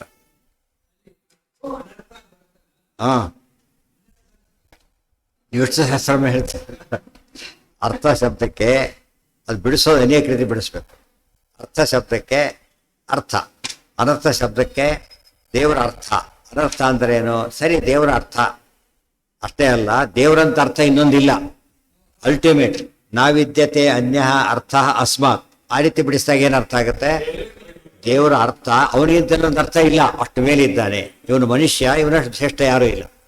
ಇವನು ವಿದ್ಯಾರ್ಥಿ ನಂಬರ್ 1 ಅಂತ ಹೇಳ್ತೀವಲ್ಲ, ಆ ರೀತಿಯಲ್ಲಿ ಅದರಲ್ಲಿ ವ್ಯತ್ಯಾಸ ತೋರಿಸ್ತಾರೆ. ಈ ರೀತಿ ಬಿಡಿಸ್ಬಾರ್ದು. ದೇವರೇನ ಅರ್ಥ, ದೇವರ ಅರ್ಥ ಆ ರೀತಿ ಅಲ್ಲ. ಅದು ಬಹುರೀಹಿ ಬೇರೆ, ತತ್ಪುರುಷ ಬೇರೆ, ಕರ್ಮಧಾರ ಬೇರೆ, ಅನೇಕ ರೀತಿ ಸಮಾಸಗಳಿವೆ. ಅನುತ್ತಮ ಅನ್ನೋ ಪದ ಇದೆ. ಅನುತ್ತಮೋ ದುರಾದರ್ಶ. ಉತ್ತಮ ಅಂದ್ರೆ ಯಾರು? ಶ್ರೇಷ್ಠ. ಅನುತ್ತಮ ಶ್ರೇಷ್ಠ ಅಲ್ಲ ಅಂತ ಹೇಳ್ಬಿಡುತ್ತೆ. ಆ ರೀತಿ ಶ್ರೇಷ್ಠ ಅಲ್ಲ, ಅವನಿಗಿಂತ ಉತ್ತಮ ಇಲ್ಲ. ಅದು ಆ ರೀತಿ ಬಿಡಿಸ್ಬೇಕು. ಅದಕ್ಕೆ ಅರ್ಥಕ್ಕೆ ಪೂರ್ವಾಪರ ಪರಿಜ್ಞಾನ, ಯಾರ ಬಗ್ಗೆ ಹೇಳ್ತೇವೆ ಅಂತ ಎಚ್ಚರ ಇರಬೇಕು. ಮುಂದೆ ಏಕಸ್ಮಿನ್ನೇವಾ ಆರ್ತೋ ಜಿಜ್ಞಾಸುರ. ಇನ್ನು ಜಿಜ್ಞಾಸು ಅಂತ ತಿಳ್ಕೋಬೇಕಷ್ಟೆ. ಅರ್ಥಾರ್ಥಿ ಅಂದ್ರೆ ಅವ್ನ ಕೆಲಸ ಆಗ್ಬೇಕಾಗಿದೆ, ಅವನಿಗೆ ನೋವಿಲ್ಲ, ಪುರುಷಾರ್ಥ ಸಿದ್ಧಿ ಆಗ್ಬೇಕಾಗಿದೆ. ಗೊತ್ತಾಯ್ತಾ? ಅದೇನದು ಅರ್ಥಾರ್ಥಿ. ಆಮೇಲೆ ಜ್ಞಾನಿ, ಅವನು ಏನಿಲ್ಲ, ದೇವ್ರ ಒಳ್ಳೆ ವಸ್ತುನೇ. ಇವತ್ತು ದುಡ್ಡು ಕೊಟ್ಟು ಯಾವುದೋ ನೋಡ್ತಾನೆ, ಏನು ಬರಲ್ಲ ಅದರಿಂದ, ಬಟ್ ನೋಡಿ ಎಂಜಾಯ್ ಮಾಡ್ತಾನೆ. ಯಾಕೆ ಎಂಜಾಯ್ ಮಾಡ್ತಾನೆ? ಅದರಿಂದ ಏನು ನೋಡಿದ್ದು ದುಡ್ಡು ಕೊಡಲ್ಲ ಅವರು, ಬಟ್ ನೋಡಿದ್ದೇ ಫಲ. ಸೊ ಜ್ಞಾನಿಗೆ ದೇವ್ರನ್ನ ತಿಳ್ಕೊಂಡಿದ್ದೇ ಫಲ. ಅದಕ್ಕೆ ತಮಾಷೆ ಹೇಳ್ತಾರೆ, ದಾಸರು ಹೇಳ್ತಾರೆ, ಶಾಸ್ತ್ರಲ್ಲೂ ಬರೋದು, ದೇವರೇ ನಿನ್ನಲ್ಲಿ ಭಕ್ತಿ ಕೊಡೋದಾದ್ರೆ ನಾನು ಎಂಥ ನರಕಕ್ಕೆ ಬೇಕಾದ್ರೆ ಹಾಕು, ಐ ಡೋಂಟ್ ಕೇರ್ ಅಂತ. ಆ್ಯಕ್ಚುಲಿ ಹಾಕಲ್ಲ, ವಿಚಾರ ಬೇರೆ. ಅಂದರೆ ಅವ್ರಿಗೇನದು ಭಕ್ತಿ ನನಗೆ ಭಾರಿ ಇಂಪಾರ್ಟೆಂಟ್. ನಾನು ಮೋಕ್ಷ ಕೊಡೋದ್ರೂ ಪರವಾಗಿಲ್ಲ, ನೀನು ಭಕ್ತಿನ ಮಾಡ್ಕೊಂಡ್ಬಿಡು ಸಾಕು. ಆಟೋಮೆಟಿಕ್ ಕೊಡ್ತಾನೆ. ನೀವು ಕೆಲಸ ಕೊಡಿ, ಸಂಬಳ ಕೊಡೋದ್ರೂ ಪರವಾಗಿಲ್ಲ, ಆದರೆ ಕೊಡ್ತಾರೆ. ಆದರೆ ಹೇಳೋ ರೀತಿಯಲ್ಲಿ ನರಕ ಆದರೂ ಸ್ವರ್ಗ ಆದರೂ ನನಗೆ ಬೇಕಿಲ್ಲ, ನಿನ್ನ ಬಗ್ಗೆ ತಿಳ್ಕೊಳ್ಳೋ ಇದೆ. ಭಾಗವತದ ವಾಕ್ಯ ಅದು ಗೊತ್ತಾ? ನಯತ್ರ ವೈಕುಂಠ ಕಥಾ ಸುಧಾಪಗಾಹ ಸುರೇಶ ಲೋಕೋಪಿ ನಯಾತಿ ಸೇವ್ಯತಾಂ. ಭಾಗವತದ ಮಾತು. ಎಲ್ಲಿ ಭಗವಂತನ ಬಗ್ಗೆ ಪಾಠ ಪ್ರವಚನ ನಡೆಯೋದಿಲ್ಲ ಅಂತ ಸ್ಥಳ ಸ್ವರ್ಗ ಆದರೂ ನಮಗೆ ಬೇಕಿಲ್ಲ ಅಂತೇಳಿ. ಸುರೇಶ ಲೋಕಕ್ಕೆ ಎರಡರ್ಥ. ಇಂದ್ರಲೋಕವಾದರೂ ನಮಗೆ ಬೇಕಿಲ್ಲ. 5 ಸ್ಟಾರ್ ಹೋಟ್ಲು ಬಡಿ ಹುಡುಗಿಲ್ಲ, ಬೇಕಿಲ್ಲ ನಮಗೆ. ಇವತ್ತು ಅದಕ್ಕೆ ಹೋಗ್ತಾರೆ 5 ಸ್ಟಾರ್ ಹೋಟ್ಲಿಗೆ. ಯಾರು ಬೇರೆ ಯಾವ ಆಚಾರಗಳು ಬರಲ್ಲ, ಆದ್ದರಿಂದ ಯಾರು ನೋಡೋದಿಲ್ಲ ಅಂತ ಅರ್ಥ. ಹಾಗಲ್ಲ, ಅದು ಬೇಡ, ಹೋಗೋದೇ ಬೇಡ ನಮಗೆ. ಏನು ಕೊಟ್ಟರು ನೋ, ಬೇಡ, ಯಾರನ್ನು ಹೇಳೋದಿಲ್ಲ, ನಮಗೆ ಬೇಡ. ಪಾವಿತ್ರ್ಯ ಇಲ್ಲ ಅಲ್ಲಿ. ಫಸ್ಟ್ ಏನಿಲ್ಲ, ಪಾವಿತ್ರ್ಯ ಇಲ್ಲ ಜಾಗ ನಮಗೆ ಬೇಕಿಲ್ಲ. ಇನ್ನೊಂದು ಸಾಮಾನ್ಯ ಜಾಗ, ಗಂಗಾ ತೀರ, ಇನ್ನೇನು ಬೇಕು ಅದಕ್ಕಿಂತ. ಈ ರೀತಿ ಯೋಚನೆ ಮಾಡೋದು ಅದು ಒಂದು ಕ್ವಾಲಿಟೇಟಿವ್ ಗ್ರೇಟ್ನೆಸ್ ಇರಬೇಕು ಯಾವಾಗ, ಬರೀ ಕ್ವಾಂಟಿಟಿ ಅಲ್ಲ. ಆ ರೀತಿ ಹೌದು.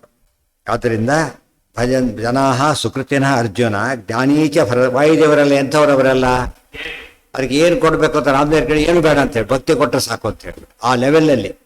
ಅರ್ಥ ಆಯ್ತಾ? ಇದು ಹೈಯೆಸ್ಟ್. ಜ್ಞಾನಿಗಳಲ್ಲಿ ತಾರತಮ್ಯ ಇದೆ, ಮತ್ತೆ ರುಜುಗಳು ಅವರಲ್ಲೂ ತಾರತಮ್ಯ. ಎಲ್ಲಿವರೆಗೂ ಪದ ಪ್ರಯುಕ್ತ, ಸ್ವರೂಪದಲ್ಲಿ ಈಕ್ವಾಲಿಟಿ ಇದೆ, ಇದರಲ್ಲಿ ತಾರತಮ್ಯ ಇದೆ, ಪದವಿಯಲ್ಲಿ ತಾರತಮ್ಯ ಇದೆ. ತೇಷಾಂ, ಇದರಲ್ಲಿ ಯಾರು ಶ್ರೇಷ್ಠ ಅಂದರೆ ತೇಷಾಂ ಜ್ಞಾನಿ ನಿತ್ಯಯುಕ್ತ. 3 ಜನ ಭಕ್ತರೇ, 4 ಜನನೂ ಭಕ್ತರೇ, ಆದರೆ ಜ್ಞಾನಿ ಮಾತ್ರ ನಂಬರ್ 1 ಇದೆ.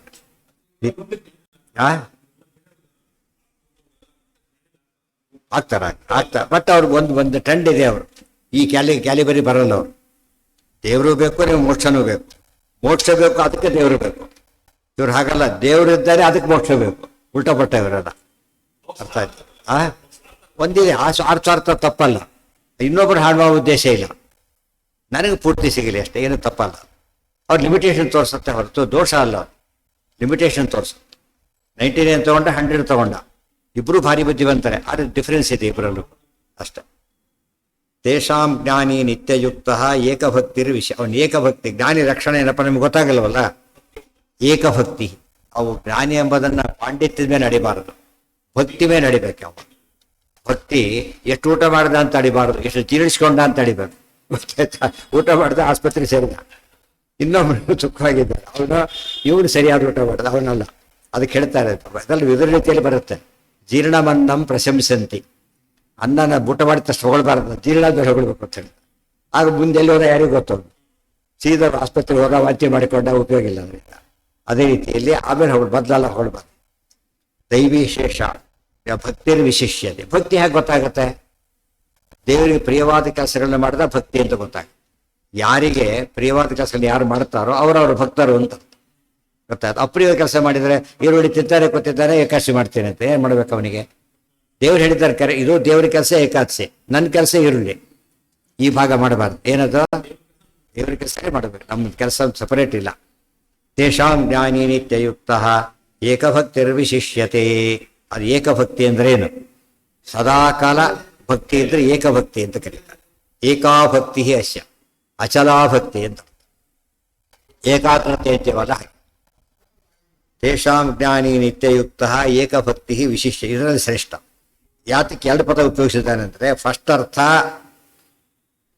ಜ್ಞಾನಿ ಶ್ರೇಷ್ಠ ಅಂತ ಅರ್ಥ, ಅದರಲ್ಲಿ ಏಕಭಕ್ತಿ ಜ್ಞಾನಿ ಇನ್ನೂ ಶ್ರೇಷ್ಠ ಅಂತ. ಏಕಭಕ್ತಿ ಭಕ್ತಿ ಒಂದೇ ಕೇಳೋರು ಹನುಮಂತ ದೇವರು, ವಾಯುದೇವರ ಆದ್ದರಿಂದ ಇನ್ನೂ ಶ್ರೇಷ್ಠ. ಎಷ್ಟು ಪ್ರಿಯ ಗೊತ್ತಾ ನನಗವನು. ಹೌದು, ಏಕಾಂತ ಭಕ್ತ. ಅದರಲ್ಲೂ ಪರಮ ಏಕಾಂತರು, ಮತ್ತೆ ಏಕಾಂತರು ಪರಮ ಏಕಾಂತ ಭಕ್ತರು. ಪ್ರಿಯೋ ಹಿ ಜ್ಞಾನಿನೋತ್ಯರ್ಥಂ ಅಹಂಸ ಚ ಮಮ ಪ್ರಿಯ. ಜ್ಞಾನಿಗೆ ನಾನು ಪ್ರಿಯ, ನನಗೆ ಅವನು ಪ್ರಿಯ. ಬೇರೆದಕ್ಕೋಸ್ಕರ ಬಂದಿದ್ದೆ, ಹಾಗೆ ನಿಮ್ಮ ಮನೆಗೆ ಬಂದೆ ಎಂಬುದು ಬೇರೆ, ಗೊತ್ತಾಯ್ತಾ? ಈಗ ಹೋಗ್ತಿದ್ದೆ ಭಾಗಕ್ಕೆ ಬಂದೆ, ಇಲ್ಲಿಗೋಸ್ಕರ ಬಂದೆ, ಅದೇನದು ಪ್ರೀತಿಯಿಂದ ಬಂದ, ಬೇರೆ ಕೆಲಸ ಇಲ್ಲ. ಇಲ್ಲ ಹಾಗೋ ಹೋಗ್ತಿದ್ದೆ, ಹಾಗೆ ನೋಡೋಣ, ಇದ್ರೆ ಸರಿ ಇಲ್ಲ ಅದು ಬೇರೆ ಜೊತೆ ಇದ್ರಲ್ಲಿ ಹೋದ್ರೂ ಇಲ್ಲ. ಅಂದರೆ ಅವ್ರಲ್ಲಿ ಏನಿದೆ, ಅದರಲ್ಲಿ ಆಸಕ್ತಿ ಇದೆ, ಆದರೆ ಹಾಗೆ ಆಗಬೇಕು ಅಂತ ಆಸಕ್ತಿ ಇಲ್ಲ. ಅದಕ್ಕೆ ಜ್ಞಾನಿಗೆ ನಾನು ಪ್ರಿಯ. ಅದಕ್ಕೆ ಆಚಾರ್ಯ ಮತ್ತೆ ಮತ್ತೆ ಹೇಳ್ತಾರೆ, ನಾನು ಯಸ್ಯಾಹಂ ಪ್ರಿಯ, ಅತ್ಯಂತ ಪ್ರಿಯ ನಾನು, ಇಷ್ಟೋನೋ ರಮಾಪತಿ ಮಾತು ಹೇಳಬೇಕಾದ್ರೆ ಅದೇ ನಮ್ಮ ದೊಡ್ಡ ಆಸ್ತಿ ಅಂತ ಹೇಳ್ತಾರೆ. ಆ ಮಟ್ಟಕ್ಕೆ ಬರ್ಬೇಕು ನಾವು. ಆ ಭಾವನೆ ಬಂದ್ಬಿಟ್ಟು ಏನಾಗುತ್ತಾಗ ದೇವ್ರ ಕೆಲಸಕ್ಕೆ ಯಾವುದೇ ಕ್ಲಾಶ್ ಬಂದರೂ ದೇವ್ರ ಕೆಲಸನೇ ಬೇರೆ ಕೆಲಸ ಮಾಡೋದು, ಸ್ವಂತ ಕೆಲಸ ಮಾಡೋಕ್ಕೆ ಹೋಗೋದಿಲ್ಲ. ನಾವು ಸ್ವಂತ ಕೆಲಸ ಮಾಡಿಕೊಂಡು ಟೈಮ್ ಉಳಿದ್ರೆ ದೇವ್ರ ಕೆಲಸ ಅಲ್ಲ, ದೇವ್ರ ಕೆಲಸ ಅಷ್ಟೇ ಮಾಡೋದು. ಟೈಮ್ ಉಳಿಯೋದಿಲ್ಲ ದೇವ್ರ ಕೆಲಸಕ್ಕೆ. ಯಾತಕ್ಕೆ? ಎಲ್ಲ ಕೆಲಸನೂ ದೇವ್ರ ಕೆಲಸ ಆದ್ದರಿಂದ ತನ್ನ ಕೆಲಸ ಅಂತ ಯೋಚನೆ ಮಾಡೋದಿಲ್ಲ. ಪ್ರಿಯೋ ಹಿ ಜ್ಞಾನಿನೋತ್ಯರ್ಥ. ಅತ್ಯರ್ಥಂ ಪ್ರಿಯ ಅಂದ್ರೆ ಏನು? ಅತ್ಯರ್ಥ ಅಂದ್ರೆ ಭಾರಿ ಜಾಸ್ತಿ. ಅತ್ಯರ್ಥ ಪ್ರಸಾದ, ಅತ್ಯರ್ಥ ಪ್ರಿಯ. ಅಹಂ ಸಚ ಮಮ ಪ್ರಿಯ, ನನಗೆ ಅವನು ಪ್ರಿಯ, ನಾನು ಪ್ರಿಯ. ಮುಂದೆ ಹೇಳ್ತಾರೆ, ಏಕಸ್ಮಿನ್ನೇವ ಭಕ್ತಿ ಏಕಭಕ್ತಿ. ಒಂದೇ ಒಬ್ಬರಲ್ಲೇ ಭಕ್ತಿ, ಅಚಲ ಭಕ್ತಿ ಇರಬೇಕು. ಕೆಲವರು ಹಾಗಲ್ಲ, ಆಯಾ ದೇವರು ಬಂದಾಗ ಆಯಾ ದೇವರು ಸರ್ವೋತ್ತಮ. ಗಣೇಶ ಹಬ್ಬಕ್ಕೆ ಗಣೇಶನೇ ಶ್ರೇಷ್ಠ, ಶಿವರಾತ್ರಿ ಶಿವನೇ ಶ್ರೇಷ್ಠ, ದುರ್ಗಾನೇ ಶ್ರೇಷ್ಠ. ಎಲ್ಲಿಗೆ ಹೋದ್ರೆ ಅಲ್ಲೇ ಹಾಗೆಲ್ಲ ಮಾಡಬಾರ್ದು. ಎಲ್ಲಿ ನೋಡಿದ್ರು ಒಬ್ಬ ದೇವರಿದ್ದಾನೆ, ಆ ಭಾವನೆ. ಏಕೋ ನಾರಾಯಣಾಸಿ. ಏಕಭಕ್ತ ಅಂದರೆ ನಾರಾಯಣ ಭಕ್ತ ಅಂತ ಅರ್ಥ. ಏಕೋನ ಏಕಾಂತ ಬಂತಲ್ಲ, ನಾರಾಯಣ ಭಕ್ತನಾದ್ರೆ ಅವನು ಭಕ್ತನೇ ಹೊರತು ಬೇರೆ ಕಡೆ ಭಕ್ತಿನ ಇವತ್ತು ಬಿಡಿದವ್ರಿಗೆ ಭಕ್ತಿ ಮಾಡೋದು ಯಾತಕ್ಕೆ? ಒಳಗೆ ನಾರಾಯಣ ಇದ್ದಾನೆ ಅಂತೇಳಿ. ಸೊ ನಾರಾಯಣ ಭಕ್ತಿನೇ ಆಯಿತು, ಬೇರೆ ಆಗಲಿಲ್ಲ. ಇವತ್ತು ಕರ್ನಾಟಕದಲ್ಲಿ ಭಕ್ತಿ ಮಾಡಿದ್ರೆ ದೇಶಭಕ್ತ ಅಂತ ಕರೀತಾರೆ, ಕರ್ನಾಟಕ ಭಕ್ತ ಅಂತ ಕರೆಯೋದು ದೇಶಭಕ್ತ. ಏಕಸ್ಮಿನ್ನೇವ ಭಕ್ತಿ ಏಕಭಕ್ತಿ, ಅದಕ್ಕೆ ಮತ್ತೆ ಆಧಾರ ಮತ್ತೆ ಆಚಾರ ಕೂಡ ಬಿಡೋದಿಲ್ಲ ಅವರು. ತಚ್ಚೋಕ್ತಂ ಭಾರತೆ ಮಯ್ಯೇವ ಭಕ್ತಿರ್ ನಾನ್ಯತ್ರ ಏಕಭಕ್ತಿ ಸ ಉಚ್ಯತೆ. ನನ್ನ ಒಬ್ಬನಲ್ಲೇ ಭಕ್ತಿ ಮಾಡ್ತಾನಲ್ಲ ಅವನು ಏಕಭಕ್ತಾನೆ ಹೊರತು ಉಳಿದವರಲ್ಲ. ಈ ಸ ಉಚ್ಚ. ವ್ರತ ಮಾಡೋರು ಅಂದ್ರೆ ಏನು? ವ್ರತದ ಅಡಿಗೆನೆ ಮಾಡೋ ವ್ರತ. ವ್ರತನ ಅನರ್ಥ ಆಗುತ್ತೆ, ನಾನು ವ್ರತ ಮಾಡ್ತೇನೆ. ಏನು ಅರ್ಥ ಅದಕ್ಕೆ? ವ್ರತನೇ ಮಾಡ್ತೇನೆ ಅಂತ ವ್ರತ ಆಗುತ್ತೆ ಹೊರತು ವ್ರತನೂ ಮಾಡ್ತೇನೆ ಅಂತ ವ್ರತ ಆಗೋದಿಲ್ಲ. ವ್ರತನೇ ಮಾಡ್ತೇನೆ ಆ ರೀತಿ ದೇವರೇ ನನಗೆ ಬೇಕು. ಹರಿರೇವ, ಅದಕ್ಕೆ ಏವ ಹಾಕಿದ್ದಾರೆ. ಹರಿರೇವ ಪರಹ, ಹರಿರೇವ ಗುರುಹು, ಹರಿರೇವ ಜಗತ್ ಪಿತೃಗತಿ, ಪಿತೃಮಾತೃಗತಿ ಅಂತ ಹೇಳೋದ್ರಿಂದ ಆ ಅರ್ಥ ಬರ್ಬೇಕು. ಉದಾರ ಸರ್ವ ಏವೈತೆ ಜ್ಞಾನೀತು ಆತ್ಮೈವ ಮೇವ. ಇವರೆಲ್ಲರೂ ಶ್ರೇಷ್ಠರೇ ಅಂದ್ರೆ ಏನರ್ಥ? ಎಲ್ಲ ಮುಕ್ತಿಯೋಗ್ಯರೇ. ಬನ್ನಿ ಇದು ಮುಗಿಸ್ಬೇಡ. ಇವರೆಲ್ಲ ಕೂಡ ಏನೋ ನನ್ನ ಭಕ್ತರೇ, ಆದರೆ ಜ್ಞಾನೀತು ಆತ್ಮೈವ ಮೇವತ. ತುಂಬಾ ಆಳುಗಳಿದ್ದಾರೆ, ಎಲ್ಲರೂ ಒಳ್ಳೆಯವರು ಕೆಲಸ ಮಾಡ್ತಾರೆ. ಇವನು ಮಾತ್ರ ಹೇಳಿದ್ರೆ ಮುಗಿದೋದ್ ಕೆಲಸ ಗ್ಯಾರಂಟಿ ಅಂತ. ಅದಕ್ಕೆ ಭಗವತ್ ಕಾರ್ಯ ಸಾಧಕ ಅಂತ ಕರೆದ. ಉಳಿದವರು ಭಗವತ್ ಕಾರ್ಯ ಸಾಧಕರು ಅಲ್ಲ ಅಂತಲ್ಲ, ಒಮ್ಮೊಮ್ಮೆ ತಮ್ಮ ಕೆಲಸನೂ ಮಾಡ್ಕೊಂಡ್ಬಿಡ್ತಾರೆ. ವಾಯುದೇವರು ಏನ್ ಮಾಡೋದಿಲ್ಲ, ಇದೇ ಮಾಡಿ ಯಾವ ಆಫೀಸ್ ಸ್ವಲ್ಪ ಇಲ್ಲ ಡ್ರಾಪ್ ಕೊಟ್ಟು ಹೋಗೋದು, ಒಂದು ಸ್ವಲ್ಪ ಡಿಲೇಷನ್ ತಗೋಬೋದು. ಇಲ್ಲ ಇಷ್ಟು ಕಿಳಿದು ಹೋಗಷ್ಟೇ, ಕೊಡೋದಿಲ್ಲ. ದಾರಿಯಲ್ಲೇ ಇದೇ ಹೋಗ್ಬೇಕು, ಸ್ವಲ್ಪ ಡಿವೇಷನ್ ಇಲ್ಲ. ಅದು ಇರೋದು ಭಾರಿ ಕಷ್ಟ. ಸ್ವಲ್ಪ ಅಡ್ಜಸ್ಟ್ ಮಾಡಬೇಕು. ಎಲ್ಲ ಟೆಂಪ್ಟ್ ಆಗಿಬಿಡ್ತಾರೆ ಕಡೆ. ಭಕ್ತಿ ಸವುಚ್ಯತೆ ಅದಿರಲಿ, ಬಿಡುದ್ದೆಲ್ಲ. ಒಂದು ಮಾತು ಏನು ಗೊತ್ತಾ ಇಲ್ಲಿ? ಜ್ಞಾನಿ ಎಷ್ಟು ದೊಡ್ಡವನು ಅಂದರೆ ಜ್ಞಾನೀತು ಆತ್ಮೈವ ಮೇಮತ. ಜ್ಞಾನಿ ಅಂದರೆ ನಾನೇ ಇದ್ದಾಗ ಆಯ್ತಾ ಈ ಮಟ್ಟಿಗೆ. ಸೊ ವಾಯುದೇವ್ರ ಬಗ್ಗೆ ಎಷ್ಟಿದೆ ದೇವರಿಗೆ? ಈಗ ಒಂದು ಹೊಸ ಅರ್ಥ ಬರುತ್ತೆ. ನಾನು ಪರಿತ್ರಾಣಾಯ ಯದಾ ಯದಾ ಹಿ ಧರ್ಮಸ್ಯ ಗ್ಲಾನಿರ್ಭವತಿ ಭಾರತ ಅಭ್ಯುತ್ಥಾನಮಧರ್ಮಸ್ಯ ತದಾ ಆತ್ಮಾನಂ ಸೃಜಾಮಿ ಅಂತ ಹೇಳಿದ್ದ. ನಮ್ಗೆ ಅರ್ಥ ಏನಾಯ್ತಲ್ಲಿ? ತಾನು ಬರ್ತೇನೆ ಅಂತ. ಇನ್ನೊಂದು ಅರ್ಥ ಆತ್ಮಾನಂ ಜ್ಞಾನಿಯನ್ನು ಕಳಿಸ್ತೇನೆ ಅಂತ. ಯಾರು? ಇಂಥ ಜ್ಞಾನಿಯನ್ನು ಕಳಿಸ್ತೇನೋ. ಸೊ ಸರ್ವಜ್ಞ ಮನ್ಯಮಾನ ವೇಕ್ಷ ಸಕವಾಯುದೇವರನ್ನು ಕಳಿಸ್ತೇನೆ.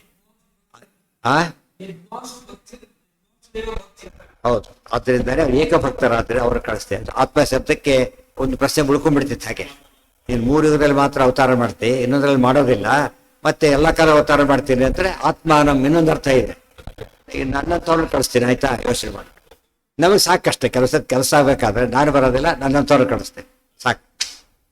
ಅಸ್ಥಿತ ಅದಕ್ಕೆ ಸರ್ ಹೇಳ್ತಾರೆ ಕೆಲವು ಸರ್ ಕಳಿಸ್ತೇನೆ, ಅವ್ರು ನನ್ನಷ್ಟೇ ವಿಷಯ ಅದು ಬೇರೆ ಹೇಳ್ತಾರೆ. ಇದು ಸ್ವಲ್ಪ ಮನಸ್ಸಿಗೆ ಇರುತ್ತೆ. ಕೆಲಸ ಇನ್ನೂ ಹೇಳ್ಬಿಡ್ತಾರೆ, ನನಗಿಂತ ಚೆನ್ನಾಗಿ ಮಾಡ್ತಾರೆ, ಆಯ್ತಾ ಅಂದ್ಬಿಟ್ಟು. ಯಾಕಂದ್ರೆ ಅವ್ರಿಗೆ ಏನಾಗ್ಬೇಕು, ಅವ್ರಿಗೆ ಸ್ವಲ್ಪ ನಂಬಿಕೆ ಬರಬೇಕು ಅಂತ ಹೇಳ್ತಾರೆ. ಅಲ್ಲ ಹೋದ್ರು ಕೂಡ ಅರ್ಥ ಹೇಳ್ತಾರೆ. ಮಾವೇ ಅನುತ್ತಮಾಂ ಗತಿ. ಬಿಡುದು ವಿಷಯ ನಾಳೆಯಿಂದ 3 ದಿವಸ ಪಾಠ ಇರೋದಿಲ್ಲ. ಯಾಕೆ, ರಾಮೋತ್ಸವ ಇದೆಯಲ್ಲ, ಅಲ್ಲಿ ಪ್ರವಚನ, 4 days ಅಲ್ಲಿ ಪ್ರವಚನ ಇರೋದ್ರಿಂದ 3 ದಿವಸ. ನಾಳೆ ನಾಡಿದ್ದು ಆಯ್ತು 3 ದಿವಸ, 8 ಗಂಟೆಗೆ, 8 ರಿಂದ 9 ಏನೂ ಗೊತ್ತಿಲ್ಲ ನೋಡೋಣ.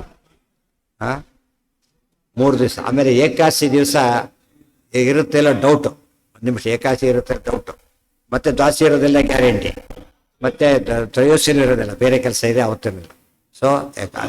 ಸೊ ಮುಂದೆ ಖಚಿತವಾದ ಪಾಠ ಶುರುವಾಗ ಮುಂದಿನ ಸೋಮವಾರದಿಂದ. ಏಕಾದಶಿ ಆಗೋ ಚಾನ್ಸ್ ಇದೆ, ನಿಶ್ಚಯ ಇಲ್ಲ. ಅದು ತಿಳಿಸ್ತೀನಿ, ವಾಟ್ಸಪ್ಪಲ್ಲಿ ಬರುತ್ತೆ. ಯಾಕೆ ಇನ್ನೂ ನೆಕ್ಸ್ಟ್ ಸೋಮವಾರ ಆಗ್ಬೇಕು. 27 ಈ ತಿಂಗಳು 27 ಮೇ ಅಲ್ಲ.